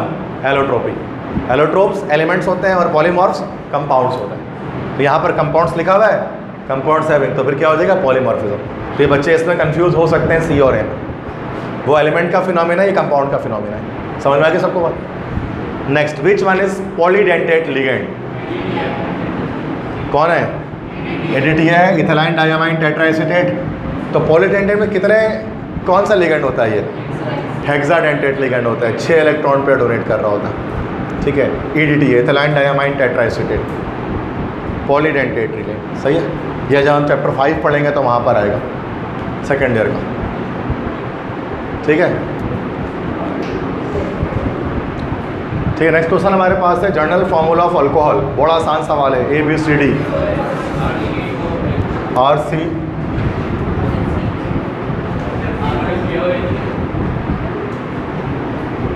Alcohol तो कोई भी नहीं है इनमें से। तो this is carboxylic acid, this is RCOOR, this is ester, ester है ये, दिस इज RCOH, ये एल्डिहाइड है। ये तो अल्कोहल तो नहीं कह सकता, दिस इज एक्चुअली फिनॉल। चारों ये नहीं है, अल्कोहल का होता है ROH, this is the correct option, ठीक है। AROH, that is AR means aromatic, AR का मतलब है एरोमेटिक। तो जब AR लिखा होता है ना समटाइम्स, तो दिस इज एक्चुअली सही के C6H5 एरोमेटिक रिंग है, उसके साथ OH अटैच है, मतलब फिनॉल ही है ना, AR इस तरह लिखा जाता है। नेक्स्ट है evaporation of water is a dash reaction, exothermic, spontaneous, non spontaneous, chemical. Exothermic, yes, heat release हो रही होती है, ठीक है, जब भी एवोपरेशन होती है। फार्मूला ऑफ अमाइड, अमाइड का फार्मूला कौन सा है ABCD में से बताइए? कौन सा है? B है, yes, this is amide. Next है अमाइड, क्या होता है? HC+O और NH2, दैट इज अमाइड। और अगर अमाइन हो तो दैट इज, ये अमाइड है। और एक चीज़ होती है अमाइन, अमाइन क्या होता है? RNH2, this is amine. There is a difference between amide and amine. ये अमाइन है, ये अमाइड है। अमाइड कार्बोनिल कंपाउंड है, ठीक है। Buffer solutions resist change in their dash, pH में चेंज को रेजिस्ट करता है, डी ऑप्शन करेक्ट। सही समझ में आ गया सारे, क्लियर?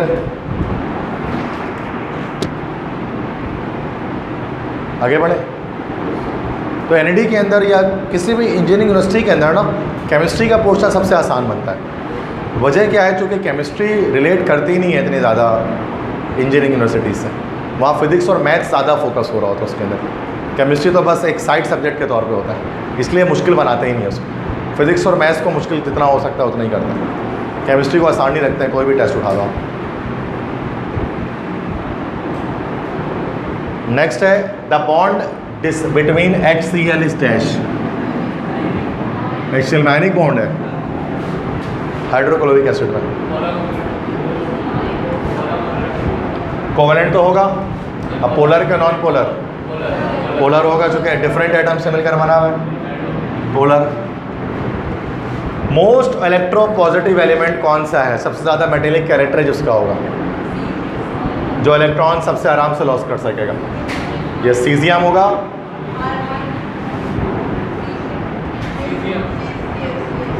है ना, स्ट्रोंशियम से और सीजियम से अगर हम बात करें, अगर हम प्रोडक्ट टेबल अगर बना लें, जैसे lithium, sodium, potassium, rubidium, caesium, beryllium, magnesium, calcium, strontium, barium, तो सबसे ज़्यादा इलेक्ट्रोपॉजिटिव जैसा से मेटेलिक कैरेक्टर जिसका आईपी वैल्यू सबसे डाउन, तो वो सीजियम का ही होगा ना।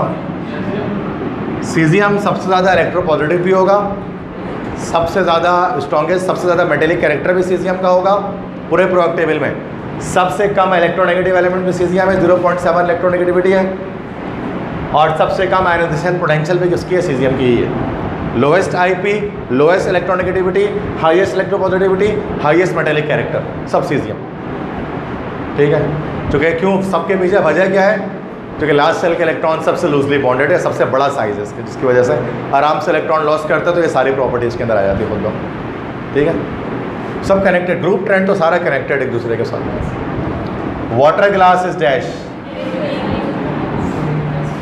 सोडियम सिलिकेट होता है वाटर ग्लास, ये क्या है फिर, सोडियम कार्बोनेट, कॉमन नेम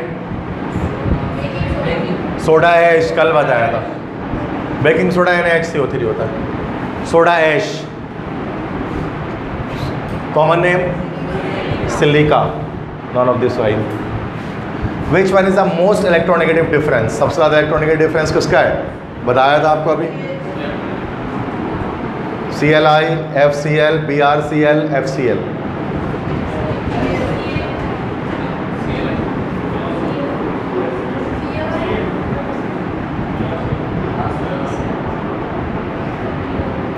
देखिए सबसे ज़्यादा डिफरेंस ऑफ इलेक्ट्रोनेगेटिव, देखो मैं बता रहा हूँ, फ्लोरीन, क्लोरीन, ब्रोमीन, आयोडीन, बस एसिटिन तो छोड़ दो।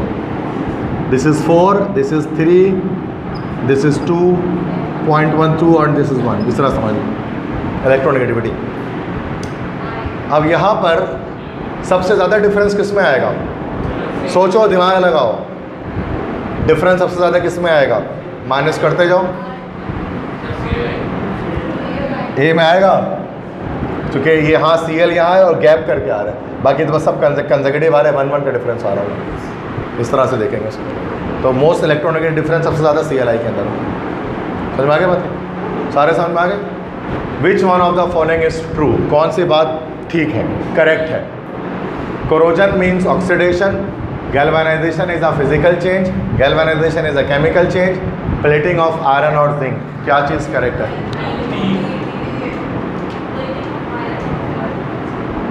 देखते हैं उसको, समझते हैं क्या करेक्ट है। कोरोजन मीन्स ऑक्सीडेशन, कोरोजन का मतलब होता है ऑक्सीडेशन,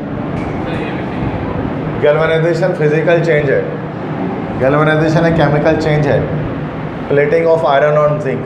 भाई ये तो कट गया, डी तो पहले कट गया, क्योंकि आयरन की जिंक के ऊपर, आयरन की वजह आयरन के ऊपर जिंक चढ़ाया जाता है, तो प्लेटिंग जो है ना आयरन के ऊपर जिंक की करते हैं, गैल्वेनाइज्ड आयरन जिसको हम कहते हैं, तो वो तो डी तो हट गया, गलत है, करेक्ट, फॉल्स है वो, गैल्वेनाइजेशन केमिकल चेंज में नहीं है, फिजिकल चेंज होता है। अब बात है कि ए और बी में से कोई एक करेक्ट है। तो जब हम इस तरह के क्वेश्चन में हम पहले तो कट करते हैं कि जो बिल्कुल परफेक्ट हो ही नहीं सकता। अब कहीं पे फंसते हैं ए और बी में कि गैल्वेनाइजेशन एक फिजिकल चेंज है, वैसे केमिकल चेंज तो नहीं होता, तो राइट बात है फिजिकल चेंज होगा। अब क्या कोरोजन मीन्स ऑक्सीडेशन, कोरोजन के मतलब ऑक्सीडेशन होती है, तो कोरोजन में रिएक्शन तो ऑक्सीजन से ही हो रहा होता है, बट ऐसा ज़रूरी नहीं है। क्यों ज़रूरी नहीं है? क्योंकि आप लिक्विड कोरोजन भी करवा सकते हैं। लोहा है ना, लोहे में जंग लगाना है तो लोहे में जंग लगाने के सिर्फ ऑक्सीजन ही नहीं चाहिए होता है। आप क्या इस तरीके से भी हो सकता है, जंग लग जाएगा, लोहे में हवा ना लग जाए, पानी लगे, फिर तो ऑक्सीडेशन नहीं हो रही है, फिर भी जंग लग जाता है। तो कोरोजन हमेशा ऑक्सीडेशन से ही नहीं होता। तो ये तो गैल्वेनाइजेशन एक फिजिकल चेंज है, तो ये हो सकता है, क्योंकि उसमें हम फिजिकली क्या कर रहे होते हैं, जिंक मेटल को आयरन के ऊपर चढ़ा रहे होते हैं, इसी को गैल्वेनाइजेशन कहते हैं। तो ये ट्रू हो गया। Next, which statement is correct for solidification? बेटा सॉलिडिफिकेशन किससे कहते हैं? किसी भी लिक्विड का गैस बन जाना, या जिसको हम लोग फ्रीजिंग भी, सॉरी लिक्विड का सॉलिड बन जाना, जिसको हम लोग फ्रीजिंग कहते हैं। तो कौन सा ऑप्शन करेक्ट होगा सॉलिडिफिकेशन में? ये होगा लिक्विड टू सॉलिड, इसी को सॉलिडिफिकेशन कहेंगे या इसी को हम फ्रीजिंग कहते हैं। ठीक है। Affinity for hydrogen decrease in the group from fluorine to iodine. Affinity of for hydrogen decreases in group from fluorine to iodine. Which of the halogen acids should have highest bond dissociation energy available? यार लंबी कहानी सुना रहे हैं, बोले सबसे ज़्यादा bond energy किसकी होगी, इतना बताइए। एक ही होगी, इतनी लंबी कहानी की जरूरत ही नहीं थी। ठीक है, बात वही हो रही है। Boyle's law equation, Boyle's law की इक्वेशन कौन सी है करेक्ट? PV = K होता है ना, ठीक है, जिससे हम P1 V1 = P2 V2 निकाल लेते हैं। नेक्स्ट है when shell moves from higher energy level to lower it dash, shell नहीं इलेक्ट्रॉन, जब इलेक्ट्रॉन हायर एनर्जी से लोअर एनर्जी की तरफ आता है तो वो क्या करता है, एनर्जी को हायर से लोअर पे क्या होता है, एमिट होता है एनर्जी, और लोअर से हायर पे जाता है तो अब्जॉर्ब होती है। समझ में आ गए सारे? इजी थे, ठीक है। मुश्किल क्या है फिर, तो सब आसान होता। लिखा हुआ है alkene hydrogenated to form dash, alkene में H2 ऐड कर दो, क्या बनेगा? अल्कीन में H2 ऐड कर दो, जैसे C2H4 है, H2 ऐड किया, क्या बना? अल्केन बनेगा, जैसे इथेन बन जाएगा। तो अल्कीन की जब हाइड्रोजनेशन की जाएगी तो अल्केन बनेगा। वेरी सिंपल, आसान सा था MCQ सब। Alkyne has carbon carbon dash bond या डबल बॉन्ड, ये कोई सवाल है इंजीनियर लोगों से पूछने का। ठीक है। नेक्स्ट है unsaturated hydrocarbon means dash. Unsaturated में यस डबल बॉन्ड भी होता है, ट्रिपल बॉन्ड भी होता है, तो बोथ B and C हो जाएगा। 1 mole of water contains molecules, Avogadro number जितना है कौन सा, B हो जाएगा 6.02 पावर 23। अगर यहीं अगर आप 18 ग्राम बोलता तब भी यही हो जाता, अगर ये 9 ग्राम बोलता तो 3.01 हो जाता, ऐसे ही ना। Formula of methyl alcohol CH3OH, methyl alcohol का IUPAC नाम methanol, yes this boy is right, methanol. Methanol, अच्छा यही मिथाइल अल्कोहल का कमर्शियल नेम क्या है? वुड स्प्रिट, वुड स्प्रिट है, वुड स्प्रिट कहते हैं उसका, इस कमर्शियल नेम है, ठीक, दुकानों में जिस नाम से मिलता है। वेजिटेबल फाइबर इज डैश, कौन सा फाइबर वेजिटेबल से या फिर आपको खेतों से हासिल होता है? Nylon, plastic, cotton, Teflon. Cotton vegetable fibre है ना भाई, कपास से आता है ये। Natural minerals are obtained in the form of dash, ज़मीन से जो मिनरल निकलते हैं वो किस फॉर्म में निकलते हैं? Liquid, crystal, solid, powder. Main crystal, solid तो निकलेंगे, फिर सॉलिड तो सही है, लेकिन और स्पेसिफिक आंसर लिया जाए तो क्रिस्टल। सारे जो मिनरल्स आते हैं क्रिस्टल है ना, कैल्शियम कार्बोनेट वगैरह सब क्रिस्टलाइन नेचर के होते हैं, ज़मीन के अंदर से जो निकलते हैं। कौन सा? नेचुरल मिनरल्स कुछ हो सकता है, कोल की बात जैसे हम कर लें तो मोस्टली तो वो, अच्छा हाँ जैसे कोल की बात कर लें, जैसे कोयला भी मिनरल है और कोयला अमरफस, ये भी बात है। वरना मेटल वाले तो सारे वो जो है वो क्रिस्टल वाले NaCl वगैरह। तो इसका मतलब सॉलिड ही लगा देते हैं। चलो, कन्फ्यूजन इसमें बी और सी में थोड़ी सी, तो ये सवाल में ऑप्शन ऐसा देना नहीं चाहिए था, क्योंकि हम देख रहे हैं कि कुछ जैसे कोल वगैरह है तो वो हमारे पास भी होता है, वो भी ज़मीन से निकलता है, मिनरल है वो भी, तो सॉलिड लिख देते हैं। चलो, वरना जो आयनिक कंपाउंड्स होते हैं वो सारे क्रिस्टलाइन स्टेट में निकलते हैं उनके अंदर से, नमक CaCO3 वगैरह। Another name of methane is Marsh gas. दलदली इलाकों से निकलती है ना मार्श गैस। कोल गैस कौन सी गैस है? कोल गैस किन दो गैसेस का मिक्सचर है? ये जब कोल टार की हम फ्रैक्शनल डिस्टिलेशन करते हैं ना तो हमें हासिल होता है कोल गैस। कोल टार की फ्रैक्शनल डिस्टिलेशन से हासिल होता है मीथेन और हाइड्रोजन गैस। ये दो गैसेस मिलती हैं तो बनता है कोल गैस। और वाटर गैस में कौन से दो गैस होते हैं? CO+H2 water gas. Phosphine gas कौन सी है? बताया था फॉस्जीन और फॉस्फीन,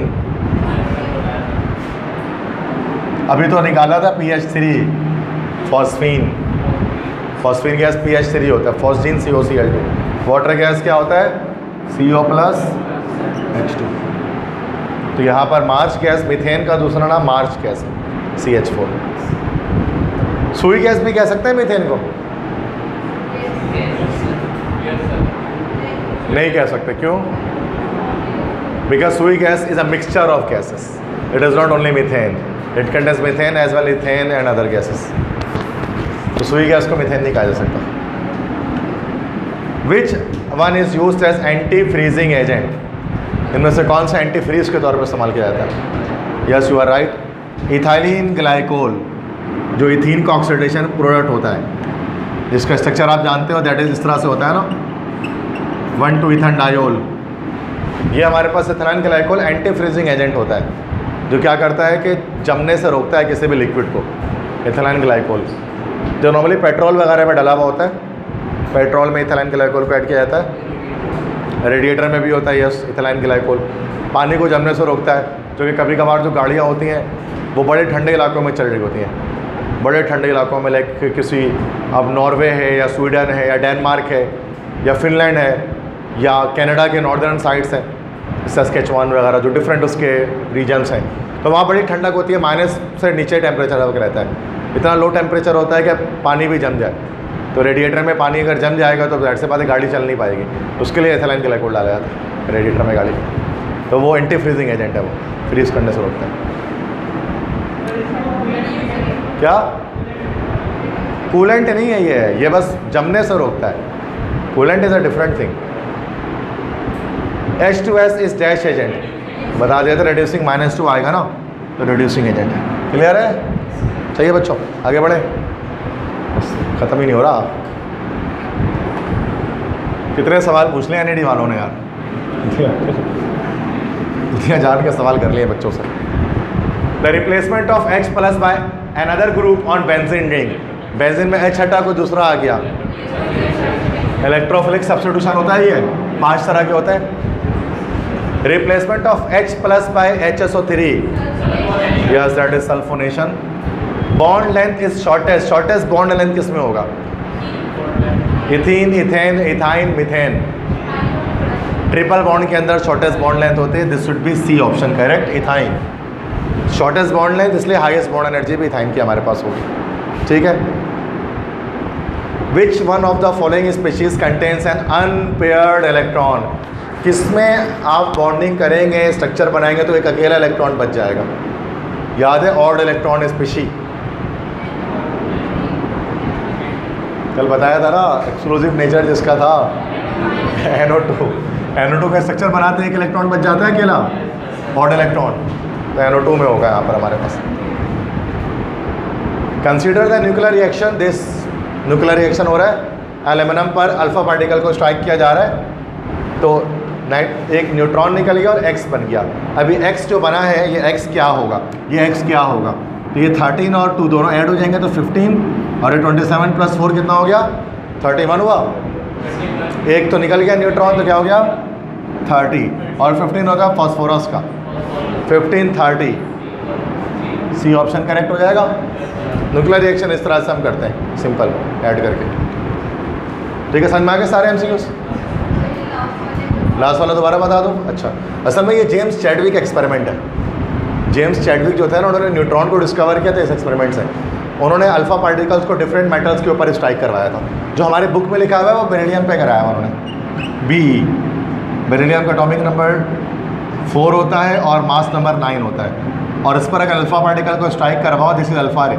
अल्फा पार्टिकल का आप जानते हैं हीलियम न्यूक्लियस की तरह से मूव कर रहे हो।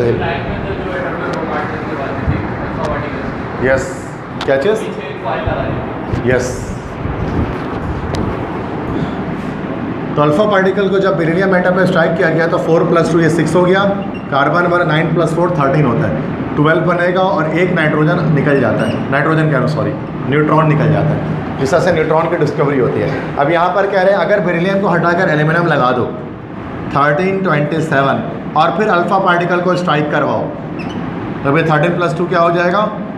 15 तो फॉस्फोरस का होता है एटॉमिक नंबर, और 27 + 4 31। तो यहाँ 30 कर देंगे और एक न्यूट्रॉन बाहर निकाल देंगे, तो सी ऑप्शन करेक्ट। जो एक्स बनेगा वो P1530 बनेगा। सही है? यस, फिर से बोले।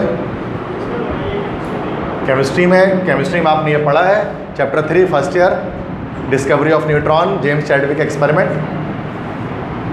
आता भी था ये पेपर में फर्स्ट ईयर केमिस्ट्री में। तुम लोगों ने तो पेपर दिया ही नहीं, तुम्हें कैसे पता? ऐसे फ्री फंड में पास हो गए तुम लोग। ठीक है भाई, हो गया। If Kc is greater than Kp, it means अगर Kc जो है वो Kp से बड़ा हो जाए, तो इसके क्या मतलब है? देखो Kc और Kp थोड़ा बहुत चलो मैं बता देता हूँ, शायद समझ नहीं पा रहे हो आप इसको। चैप्टर 6 है फर्स्ट ईयर का, केमिकल इक्विलिब्रियम। उसके अंदर Kc और Kp बड़ा इस्तेमाल किया जाता है। Kc Kp, Kc तो हमारे पास कहलाता है दिस इज इक्विलिब्रियम कांस्टेंट। ये तो हमारे पास होता है इक्विलिब्रियम कांस्टेंट। और Kp हमारे पास होता है, ये भी होता है इक्विलिब्रियम कांस्टेंट, लेकिन ओनली फॉर गैशियस रिएक्शंस। जितने भी गैशियस रिएक्शंस होते हैं उनके लिए इस्तेमाल करते हैं। Kc किसी के लिए भी इस्तेमाल कर सकते हैं। अब Kc और Kp के बीच में एक रिलेशनशिप होता है। अब वो किस तरह से होता है कि अगर हम ऐसा कर लें कि रिएक्टेंट और प्रोडक्ट के मोल्स अगर बराबर हो जाए, अगर moles of reactant is equal two moles of product, तो इस केस में क्या होता है? Kc बराबर हो जाता है Kp के, Kc Kp बराबर हो जाता है। मिसाल के तौर पर लेट्स से अगर हम एक इक्वेशन लिखें H2 + I2 और ये बन के हमारे पास 2HI,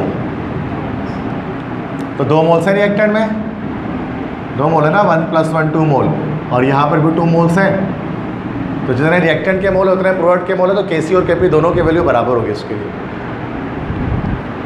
और नेक्स्ट अभी अनइक्वल भी हो सकते हैं नंबर, अनइक्वल नंबर भी हो सकते हैं। अब Kc बड़ा है Kp से, तो इसका मतलब क्या होगा कि प्रोडक्ट के नंबर ऑफ मोल कम होंगे, रिएक्टेंट के नंबर ऑफ मोल ज़्यादा होंगे। और सेकंड कंडीशन, दूसरा कंडीशन है ये, तो इसको हम इस तरह Kc बड़ा हुआ Kp से, P से मरा समझ लो product, moles of product. Kp बड़ा कब होगा? जब प्रोडक्ट के मोल ज़्यादा होंगे, और Kp छोटा कब होगा? जब प्रोडक्ट के मोल कम होंगे, रिएक्टेंट के ज़्यादा होंगे। तो अगर Kc बड़ा है Kp से, इसका मतलब प्रोडक्ट के मोल कम है, तभी Kc की वैल्यू ग्रेटर है। तो यहाँ पर क्या आंसर हो जाएगा कि प्रोडक्ट कम है तो product moles less than reactant mole. अगर सेम हो जाए तो Kp Kc बराबर हो जाएंगे, समझ गए? लेकिन यहाँ पर जो कि सेम नहीं हो रहा हमारे पास, दैट्स वाई। गैशियस रिएक्शन जिसमें कोई गैस इन्वॉल्व होती है बच्चे, Kp की वैल्यू सिर्फ गैशियस रिएक्शंस के लिए होती है, वो लिक्विड और सॉलिड के लिए Kp वैल्यू नहीं निकालते हैं। उसमें हम क्या करते हैं, बजाय कंसंट्रेशन के प्रेशर इस्तेमाल करके हम निकाल रहे होते हैं वैल्यूज़ को, इक्विलिब्रियम कांस्टेंट। मतलब मिसाल के तौर पर लेट्स से अगर हम ये इक्वेशन ले लेते हैं, एक और इक्वेशन ले लेते हैं, N2 + 3H2 it forms 2 moles of ammonia. Let's say we are having this, so now you can see कि यहाँ पर हमारे पास अभी gas, this is also, this is a gas, this is a gas, this is a gas.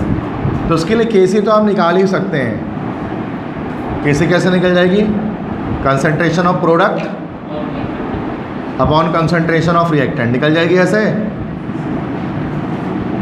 निकल जाएगी ना, कैसे तो निकल ही जाएगी। और उसके साथ साथ हम इसके अंदर केपी भी निकाल सकते हैं। केपी के लिए क्या करना पड़ेगा, हमें प्रोडक्ट लेनी पड़ेगी, मतलब जो है ना, बजाय इसके कि हम इसमें जो है वो कंसंट्रेशन के हमें प्रेशर लेना पड़ेगा। तो प्रेशर लेना पड़ेगा, that is pressure of ammonia upon pressure of nitrogen into pressure of nitrogen. ये फ़र्क होता है केसी और केपी में। अब प्रेशर तो आपको पता है सिर्फ लिक्विड्स और सॉलिड्स का तो होता नहीं, सिर्फ गैसेस का होता है, इसलिए केपी सिर्फ गैसियस रिएक्शन का निकाला जाता है। यहाँ पी से मतलब ही होता है प्रेशर, जब हमने प्रेशर को यूज़ किया है बजाय कंसंट्रेशन। तो KP is only for gaseous equilibrium. समझ की बात। लास्ट है 100 नंबर पे, Charles law is applied if pressure twice then volume become dash. हाँ, Charles law if pressure twice then volume becomes dash. पता नहीं कह रहा है अगर प्रेशर डबल कर दिया जाएगा तो वॉल्यूम क्या हो जाएगा, हाफ हो जाएगा। तो क्या हो जाएगा, reduce to half. Charles law के ये वर्ड अलग से पता नहीं आया है, यहाँ से पहले pressure twice then volume becomes half. Boyle's law है वैसे ये, चार्ल्स लॉ थोड़ी नहीं है। प्रेशर और वॉल्यूम का रिलेशन तो बॉयल्स लॉ में होता है, चार्ल्स लॉ में नहीं होता। लास्ट है which gas diffuse very fast. इन चारों में से बताइए कौन सी गैस सबसे फास्टेस्ट डिफ्यूज़ करेंगी, जिसका मॉलिक्यूलर मास सबसे कम होगा। सबसे कम किसका आएगा,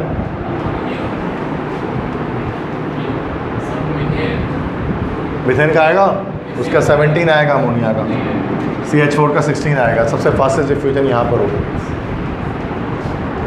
down cell is use to prepare dash. Down cell sodium metal को बनाने में इस्तेमाल करते हैं, यस, इलेक्ट्रोलाइटिक सेल होता है, दिस इज डाउन सेल।